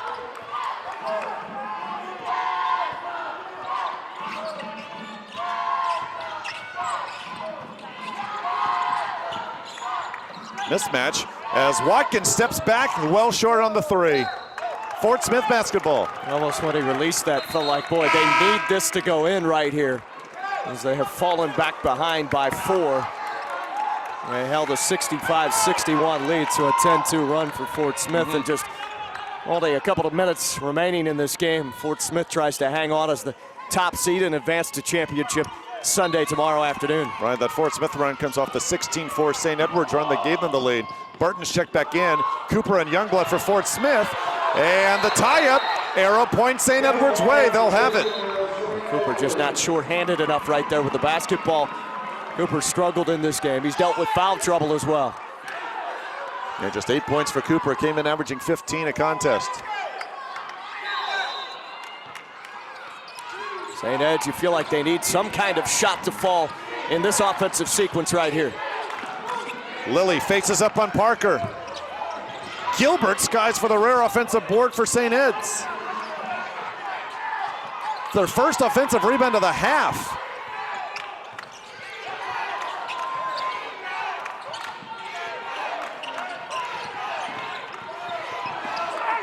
Gramlich, blocking foul.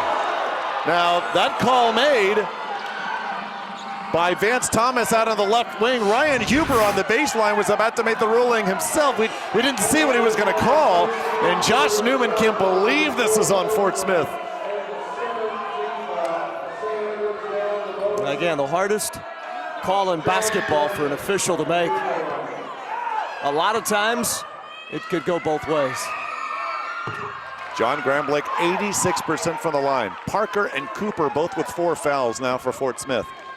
Especially at the speed the players are moving at. So hard to tell live who stopped when. Right, easier for us on the slow-mo. Deficit down to 2. They come and trap again. 2-on-1 now. Youngblood, alley-oop, too high for Parker. And here comes Watkins. 85 seconds left. St. Ed's has 2 timeouts left. Andre Cook will take one. Youngblood had Parker for what would have been a thunderous dunk, but instead St. Edwards a chance to tie or take the lead with a 3.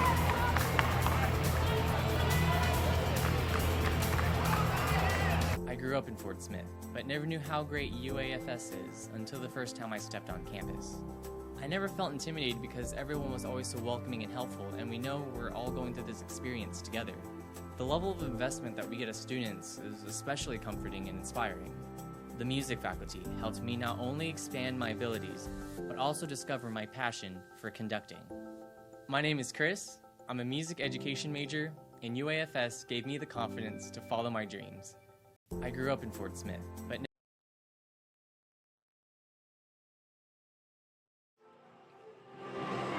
71-69. The top seed in Arkansas, Fort Smith, over the 5th seed in St. Edwards. 1:19 left. St. Edwards basketball.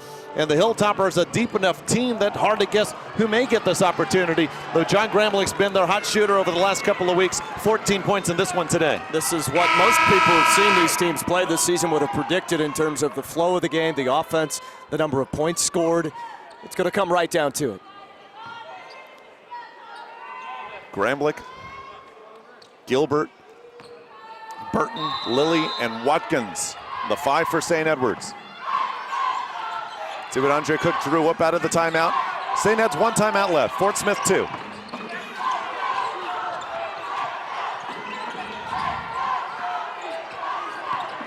Gilbert on the drive, and that was blocked. Too late, goaltending, and we are tied.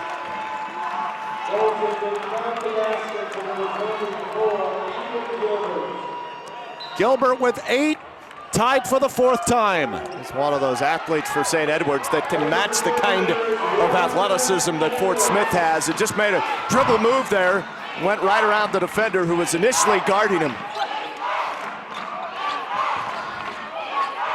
14 on the shot clock. The double on Thomas.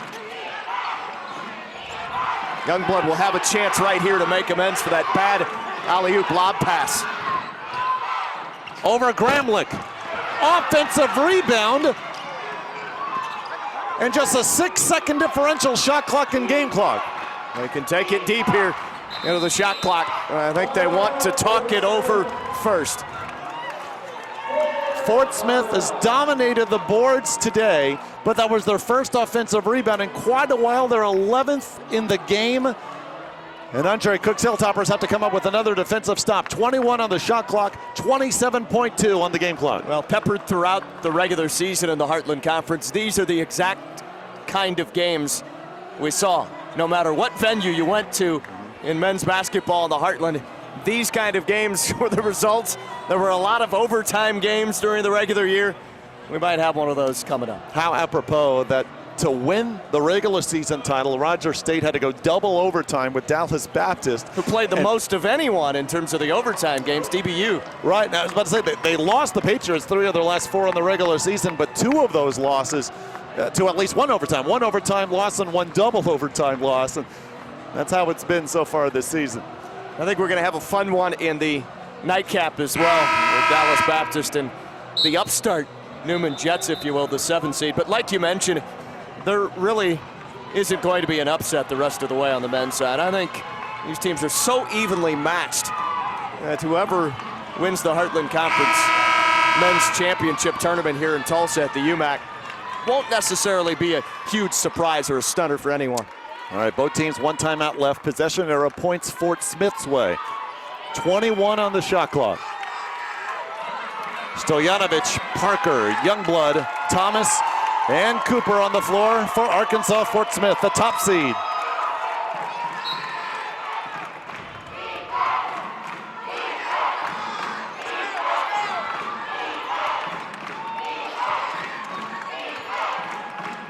Let's see when Cooper starts to move. Here he comes with 10 to shoot.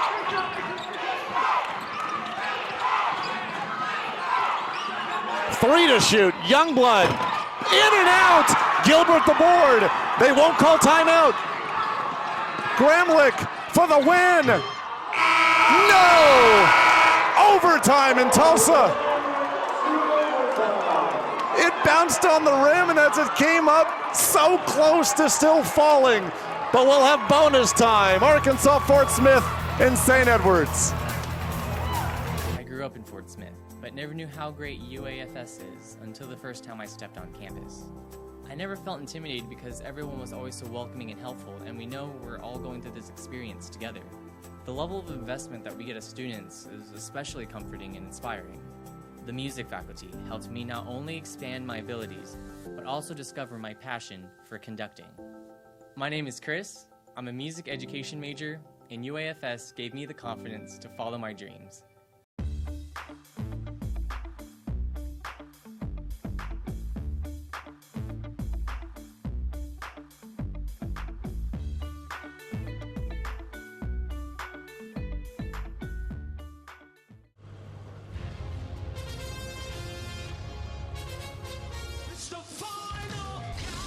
If you're the band Europe, you love a final countdown. It's what you do. If you want to save 15% or more on car insurance, you switch to Geico. It's what you do. After Seth Youngblood's jumper went in and out, here's John Gramlich, the high arcing shot, and just out. The Gilbert tip, I don't think would have counted anyway, and we're tied at 71, Sean Tiemann. Headed to overtime, Arkansas Fort Smith in St. Edwards. Well, this has been fun, and I think Drew has a report on the sidelines as this one heads to overtime. We're going to have 2 good semifinal matchups, I believe, here tonight. Drew. Guys, that's absolutely right. And here's the thing on both sidelines. I would like to tell you something fundamental. I would like to tell you something about X's and O's. But right now, just the sheer electricity and intensity on both sidelines is out of this world. Both teams, both coaches using one word: be aggressive, but be smart going into OT. 71 all. And this is the 3rd overtime game for St. Edwards this season. 1-1, defeating Permian Basin, falling to Dallas Baptist.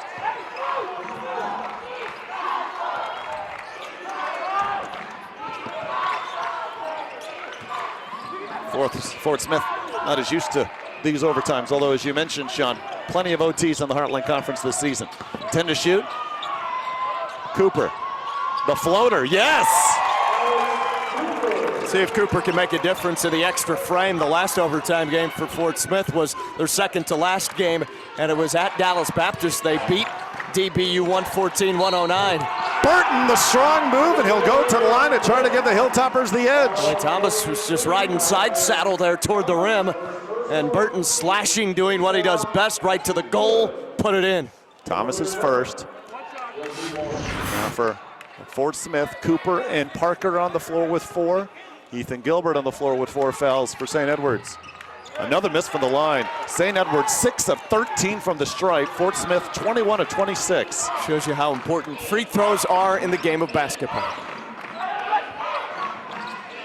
Dallas Baptist and Newman awaits. They won't mind if this goes 2-3 overtimes. There we go. And a turnover. A carrying call on Thomas. 18th Fort Smith turnover. 8 for St. Ed's. Points off turnovers plus 16 in favor of the Hilltoppers. But second chance points 15-6 in favor of the Lions. Fort Smith definitely takes more risks on the floor than St. Edwards does. That's why the high number of turnovers. Lilly backs in on Parker with those 4 fouls. 11 to shoot for Burton. Lilly can hit plenty of those. Short. Oh, Gilbert, the follow-up off the rim, and it's out of bounds to the Lions. Well, they were sagging back and giving Lilly that open look from 3 straight up top. We've seen him hit that shot.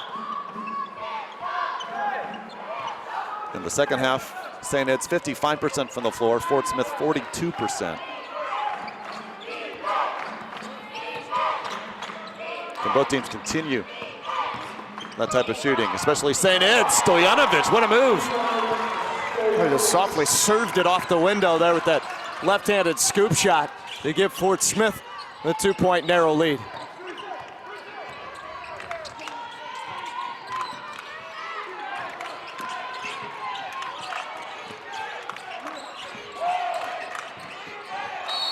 And they'll get Stojanovic coming around Lilly.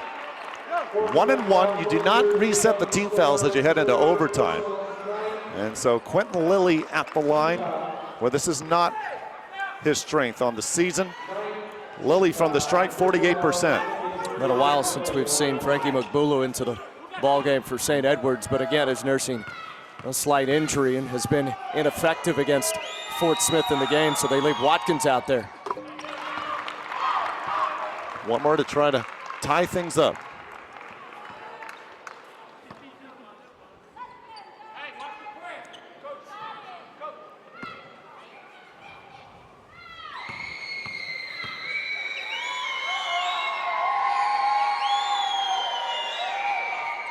Two key makes for the senior.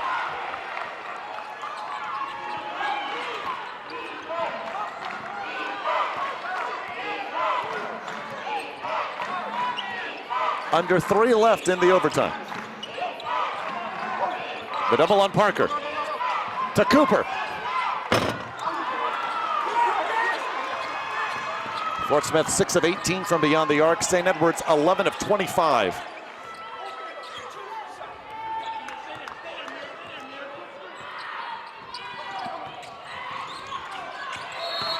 They'll get Burton for the travel, shuffling his feet. 9th Hilltopper turnover.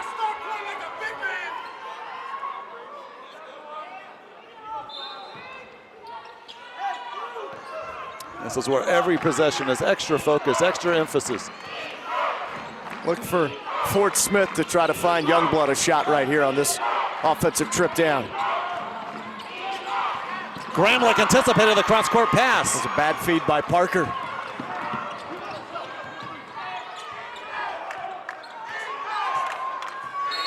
Andre Cook uses his final timeout. A 30-second timeout, tied at 75, 2:05 left, 21 on the shot clock, Sean.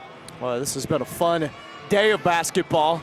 We've seen the women advance some teams on already. Lubbock Christian expected to reach championship Sunday and did. And then the 6th seed, St. Edwards on the women's side with 7 players back-to-back wins this week here in Tulsa to reach the finals tomorrow. But it's men's semifinal, much anticipated matchup between Fort Smith and St. Edwards, and 2 teams that fought tooth and nail throughout. It was a very close game at halftime, just a 4-point lead for Fort Smith. You felt then, though, that St. Edwards was going to be in it down the backstretch. Fort Smith has made the NCAA tournament once. Of course, they haven't been a 4-year school for very long. St. Edwards, men, never made the NCAA tournament under Andre Cook. So close last season, falling in the tournament title game at St. Mary's.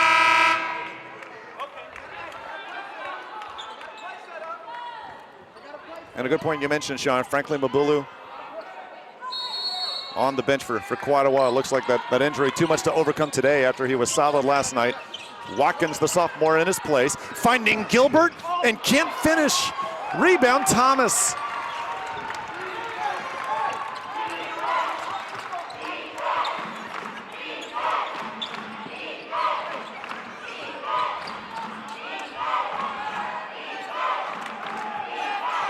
Gramlich on Youngblood, 13 to shoot. Youngblood got by him. Almost fell, but 2 free throws coming. That's such a tough cover for Gramlich. Youngblood, not the tallest of guards, but strong base and physical. 2 fouls, now on Gramlich. Yeah, I wondered this, but didn't mention it. Now the scoreboard's corrected it. They've given each team a timeout, which you do get in overtime, but the scoreboard didn't reflect that. So I want to correct what I said earlier. St. Edwards does have a timeout left, and Fort Smith has 2. Both teams had 1 timeout remaining at the end of regulation. 2 for Youngblood, and the Lions up 2.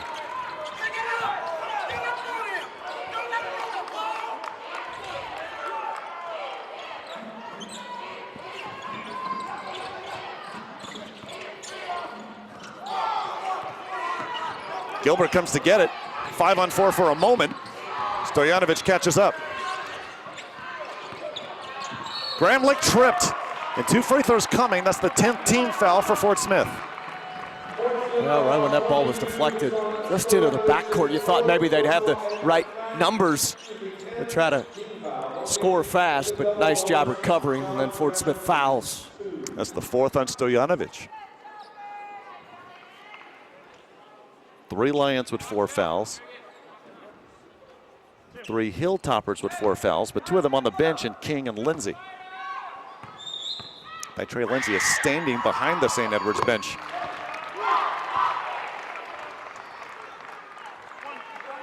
St. Edwards has struggled from the line today, but not John Gramlich. Now 4 of 4. Tied again, 77 all. Almost the steal. Watkins knocks it out of bounds. Interesting to see St. Ed's up pressuring here, but Fort Smith make them work for it. They have been turnover prone. Trap on Youngblood. They'll get it across easy. 3-on-2 now. Cooper, Stojanovic, Fort Smith leads. Nicely done. See, no lob necessary there. Cooper is able to underhanded that one right to Stojanovic for the deuce. 16 for Dusan Stojanovic. 1 minute left in overtime.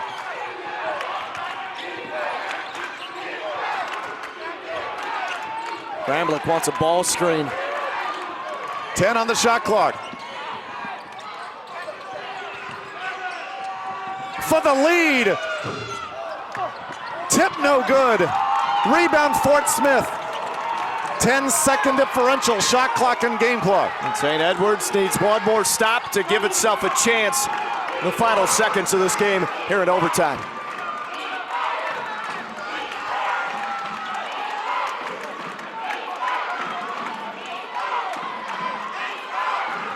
Youngblood begins the dribble. 6 to shoot. Over Gramlich. Perhaps the clincher.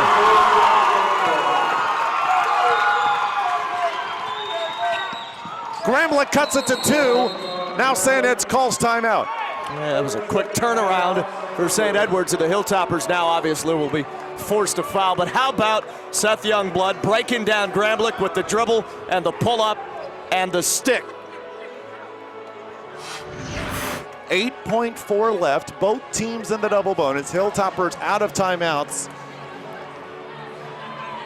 Obviously, St. Edwards will look for the steal on the inbounds. But if they don't get it, must foul. And we'll say again that Fort Smith is excellent from the charity stripe. And they've been excellent today. 23 of 28, 82%, came in 72% from the line. Devontae Thomas, 8 of 9. Youngblood and Stojanovic have shot well. Youngblood has almost matched the number on the back of his jersey for Fort Smith with 22 points to lead all scorers.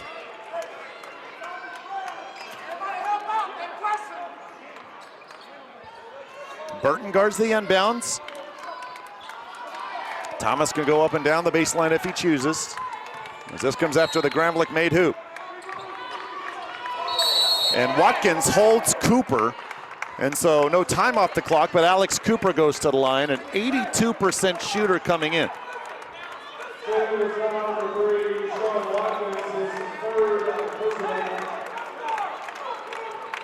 Watkins third. Cooper today, 2 of 2 from the line. 10 points, 5 assists, 5 boards. Needs 2 to make it a 2-possession game. No!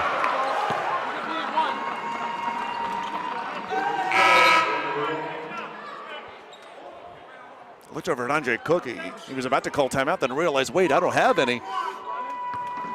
Of course, you call timeout when you don't have any. It's a technical. So St. Edwards has to do this without calling timeout. Aubrey King comes in for Burton. 8.4 left. Who will it be? Well, number 1 option probably is Gramlich. Your second option might be Aubrey King. Here comes Watkins. To Lilly for double OT. No! And Fort Smith, the top seeds, moves on to the championship game tomorrow. Well, they had an opportunity with a look. Watkins was doubled at the sideline, and they had to flip it up top. And Lilly, not your first option, or even your second shooting the 3, but he had a chance and just airballed it short. Fort Smith 23-7, and for St. Edwards, season ends in heartbreak at 18-12. Post-game press conferences to come.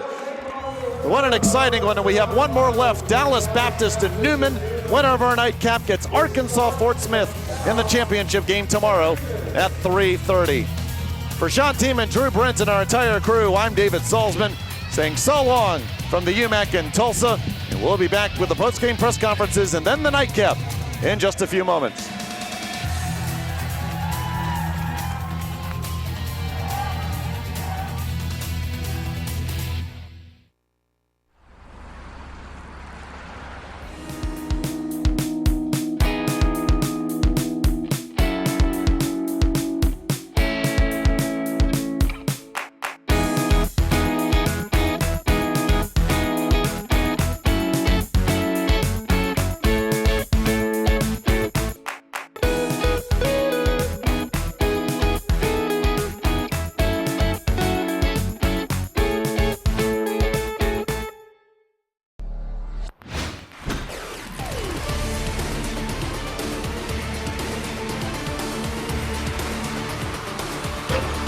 Heartland Conference.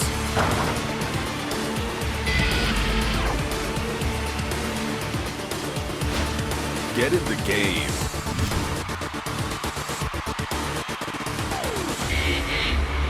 Heartland Conference. Get in the game. I'm getting a lot for my money here at LCU. The value of coming to LCU is priceless. I mean, you get to work around professionals who love you dearly, who love what they're doing, and to put those two together, you can't put a price on it. I think the most valuable thing about LCU is that I'm receiving an excellent education, but I'm also being spiritually guided through that education. If a student is on the fence about coming to LCU, this place is one that will change your life forever. Believe, belong, be blue at Lubbock Christian University. Cheer for the stumbles. The he shoulda had that's.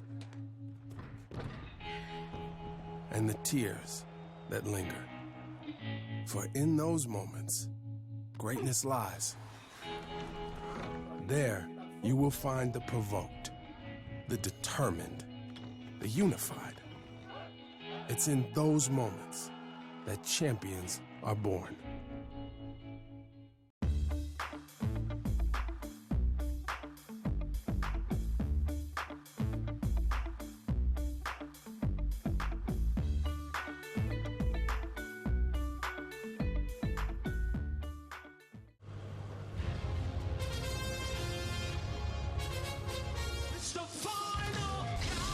If you're the band Europe, you love a final countdown. It's what you do. If you want to save 15% or more on car insurance, you switch to Geico. It's what you do.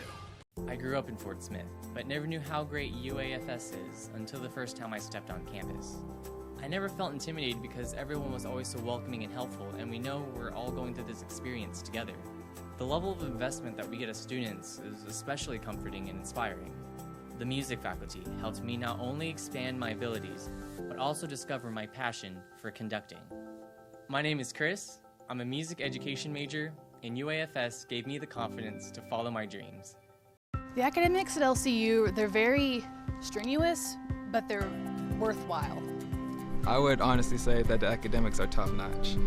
Being in small classrooms and getting to have those personal relationships with your professors really enhances the academic environment and academic experience. It's very easy to learn when you have professors who genuinely know you and genuinely care about your growth intellectually. Believe, belong, be blue at Lubbock Christian University. When you meet a St. Mary's graduate, when you meet anybody that has any sort of involvement with St. Mary's, you'll see that they're all good people. In fact, they're great people that care about the community, that care about what they do on a daily basis. And I'm proud to have had the opportunity to attend a university that cares so much about community, about students, and really does give back in a way that can't be matched around the nation. We are here today in the Rip Griffin Center at the men's and women's basketball games, and we presented a wish to Angel Martinez. We brought him in as our guest. Throughout the whole game, we would have little contests and things that he would win. Our first surprise was to do a name drawing, and then he got a signed basketball from our basketball players. Our second surprise for Angel was he got to go on the court and drive a remote control car into each Star Wars figure, and every one that he hit, he got a prize. And then his final surprise was a fake costume contest, which it was actually his wish reveal that we got to grant him. So everybody thinks this is a costume contest, but it actually isn't. We're actually here for someone much more special to us. So that special someone is Angel Martinez. You're going to Legoland!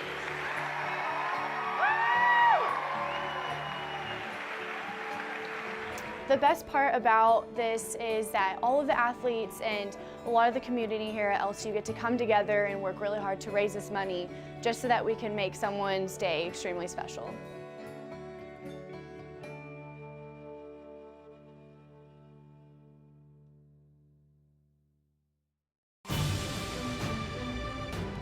The first step to discovering the world starts by discovering who you are and who God created you to be. You have the potential to change the world by learning how to serve the world. We can show you how. Dallas Baptist University, developing servant leaders, transforming lives.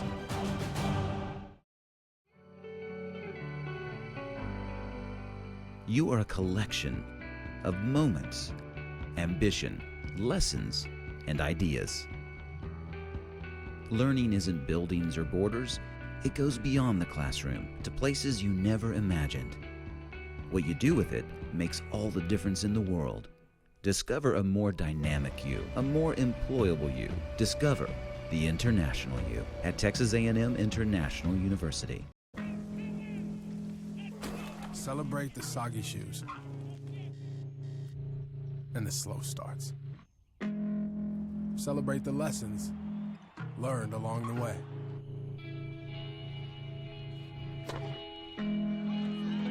These are the wins. Not the shiny nail-biting kind. These are the last a lifetime kind.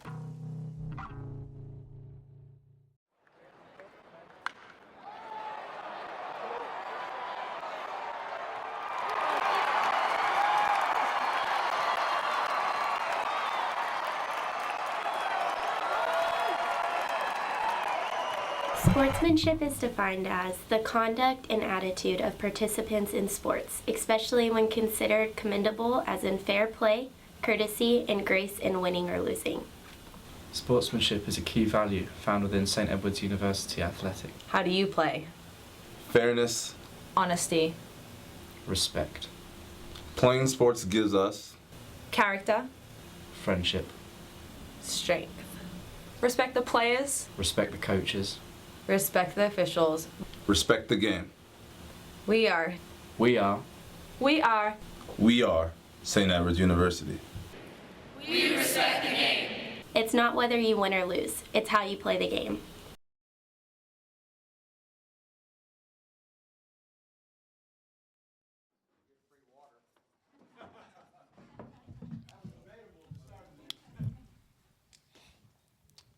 All right, we'll go ahead and get started whenever you guys are ready. All right. We have UA Fort Smith here. Let's go and do some introductions real quick. Right in the middle, we have head coach Josh Newman. To the right of him, we have Dusan Stojanovic. Congratulations, you made the 1,000-point club tonight. Thank you. And to the left of him, we have Darius Parker. So, Coach, if you'll start us out with some comments about the game, and we'll go from there. Sure. I mean, I felt like we beat a very good basketball team tonight. St. Edwards started out the season on fire. They had some injuries happen to their team, some very key players, and they went through a little bit of a drought. But as you saw yesterday, they had their whole team back. And tonight they did too, and I thought, we played against a team tonight that 2 weeks ago was ranked 10th in the region, and I think it really showed. I thought our guys showed extreme toughness. We were in the same situation with St. Edwards last time we played them at their place. It was 2 minutes left, it's tied, and then they beat us. So I thought that really showed, that we've grown as a team, that we're getting better as a team, and what better time than to get better than right now in the conference tournament. Coach, how big was the rebounding advantage for you tonight? You really killed them on the glass. Well, we felt like going in that we were going to have an advantage. We felt like from the very beginning we could score in the paint, we could dominate the paint. Unfortunately for us, we didn't get those shots to go early. Kenny Martin kind of struggled a little bit, but you got to give a lot of credit, obviously, to St. Edwards. But the guy sitting to my left, the reason he's here is because he had some of the biggest rebounds in the game, and they were all huge, obviously, when you're talking about a one-possession game. Ramir Burton was held in check. He's the guy that makes them go offensively. How did you do that? A little bit of luck. Ramir's a tough player. He's very crafty off the dribble. He made that three, and all of a sudden I'm like, geez. But I thought not only did we do a good job with him, Devontae Thomas did a good job, Terrence came in and did a really good job, but John Gramlich had a great game for them, and he was the one, and Aubrey King, that really kept them in it when we kind of had them on the ropes. They made some big, big shots, and so we really tried to just hunker down and guard the three-point line a little bit better. 1:20 left, you get a turnover, but you missed the alley-oop. At the time, did you think that was going to be a big mistake? Well, I mean, every mistake at that time, you feel like, uh-oh, this could cost us. But, that's how our team plays. I mean, we're up and down. We want to get up and down. We want to shoot the three. We want to dunk the ball, and that's just kind of how we play. And I would tell you this. I would take the same play again. I tell you next time it's going to be a dunk. 19 turnovers tonight. What did St. Edwards do to frustrate you offensively? Well, again, just as we missed that alley-oop dunk, St. Edwards didn't do anything about that. That's just us trying to play Golden State Warrior basketball. We're our worst enemy when it comes to our turnovers. We play such an up-tempo style that sometimes we get a little out of control. And that kind of goes with the purpose. If we're a half-court team and we have 19 turnovers, that's a lot more significant than someone that gets as many possessions as we normally do, even though we only got 57 shots. We know we're going to turn the ball over. We got to stop doing that as much, but that's obviously a little bit higher with the style we play. Darius, you guys had a big edge on the glass tonight. What do you work on in practice to make you so good at rebounding? Main thing is we know we have a high advantage going in. We just work on getting around the player, doing whatever we have to do, whether it's swimming around them, just find an angle somehow. Dusan, what kind of confidence does it give the team to come up with a win like this in overtime in the semifinals? Well, more importantly, these tough games in conference tournaments are what college basketball is all about, and this is a great team win. You get production from everybody from your team, and that makes everybody feel great because everybody contributed. And Coach, I know that the outcome of this next game is yet to be decided, but what are the similarities between St. Edwards and Newman, and talk about a possible matchup with the Jets in the championship on Sunday? Well, I would tell you both teams can really shoot the three. I mean, obviously the reason that Newman is playing in this game right now is I think they hit 15 last night. And then obviously Dallas Baptist, they spread the floor and they can really shoot the perimeter jump shot as well. So both teams bring a similar style in the fact that they want to get up and down, which honestly is better for us. We want the game up in the hundreds if we could get it there. But with that come open shots. And so, we're worried. Both of those teams can really hurt you from the perimeter, so we're going to have to guard the three-point line a lot better tomorrow, whoever we play, than we did tonight.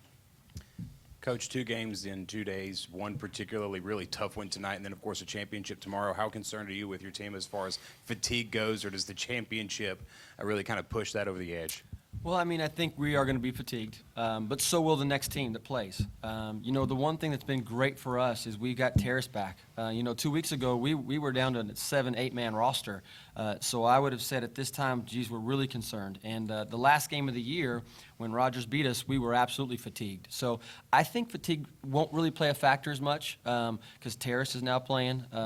Ogden hasn't played well the last couple of games because he's coming off a concussion, so hopefully he'll be fine and fresh tomorrow. Last time we played against Dallas Baptist, Ogden hit 4 threes in the first half. So our bench is there. We just need him to really step up tomorrow. Thanks, guys. Yep. No problem. Thank you. Thank you.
Okay, we'll go ahead and get started.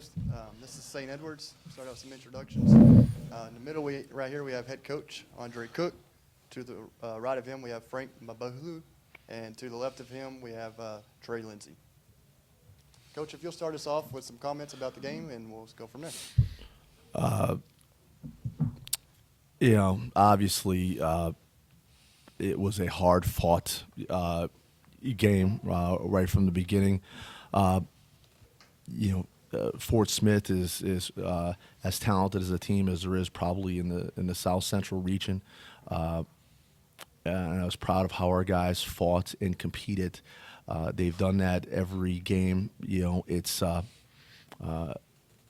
the finality of these end of the season losses is so abrupt and hurts so much, in particular with a game like that when you have a shot to win it at the end. And but I'm just so proud of our guys, how much they competed and how hard they worked this whole game and this whole season. And it's just it's a tough, sad ending that you'll see a lot of over the next few weeks. Coach Newman talked glowingly about your team and talked about some of the struggles the adversity you've faced here at the end of the season. Could you go into just kind of some of what your team has been through this last month or so? Yeah, and Josh and I are terrific friends, and we talk a lot about a lot of things, and it has been difficult. You know, we had, you know, I mean, this guy's been with me for 5 years, and he's meant everything to our program in the St. Edwards University, and he goes down about 3 weeks ago against St. Mary's, with a shoulder issue. Aubrey King, who, you know, you saw, you know, his shooting exploits today with 3-3. Aubrey King was hurt at the same time. So we were just trying to get to the finish line, and the main thing was to get everybody healthy when we got to the tournament. And we finally did that with having Frank and Aubrey, and we really believed that if we had our full complement of guys, that we could beat anyone. And we got it together for this tournament, and so it's been adversity, but you know, Josh has had injuries. Everyone's had something go on with their team. We just happened to have it right at the end of the year. We fought through it, and I would say put up a valiant effort this weekend. Frank, obviously, Coach talked about how you've been around for 5 years, been here through thick and thin. Just kind of talk about, you know, the mindset of the team and how y'all are tough and battle through stuff like this, and are still able to compete even though when things don't seem to be going great, you're still able to stay in games and have chances to win. Just kind of talk about that mindset. I mean, I think it goes back to, I remember like my first 2 years at St. Edwards, total different group of guys, and a lot of those guys didn't want to play for each other. They just want to play for themselves, cared more about like individual stats, more just about who they were. As years gone by, Coach Cook kept recruiting guys that would buy in. We all buy in for each other. And with this group, we all believe in each other. We all trust in each other. So having that, it makes us easy when we go down to always believe that we still have a chance, always to believe that we're going to come back and have a chance to win. If I could just say something, because I don't know if I'll get the question, but just about my seniors, if I could, you know, all 4 of them have already graduated from St. Edwards University. All 4 of them have battled adversity. To my left, Trey Lindsay had one of the worst injuries I've ever seen when he dislocated his knee. Frank had a season-ending injury his freshman year. Q had a season-ending injury his junior year. I cut Corey Guderian his first year when he tried out as a walk-on. And all 4 of these guys are just, they represent what you want in young men in your program and your university. And it's not all about the gaudy stats, but they are going to go on into this world and be successful young men. And I couldn't be more proud of just being near these guys and how they've represented our university, not just on the court, but off the court. They will be missed. I will miss them terribly. This is for Trey and Frank. Start with Trey. Obviously, as Coach said, the ending abrupt. It sucks, but you've obviously left an impact on this team, and people use terms like legacy and such like that. What do you hope is the impact that you're leaving behind for the team next year, who obviously learned directly from you all? Yeah, as far as a legacy, we just wanted to come in and work hard every day, and we wanted it to be about the team first. And I think that's something that we did well as a group. You know, this group of guys, it's been incredible to be with. You know, I've only been here 2 years. I transferred from another school, and it's the best decision I ever made. Going into work with these guys every day has been the best years of my life, and something, you know, I wouldn't trade for anything.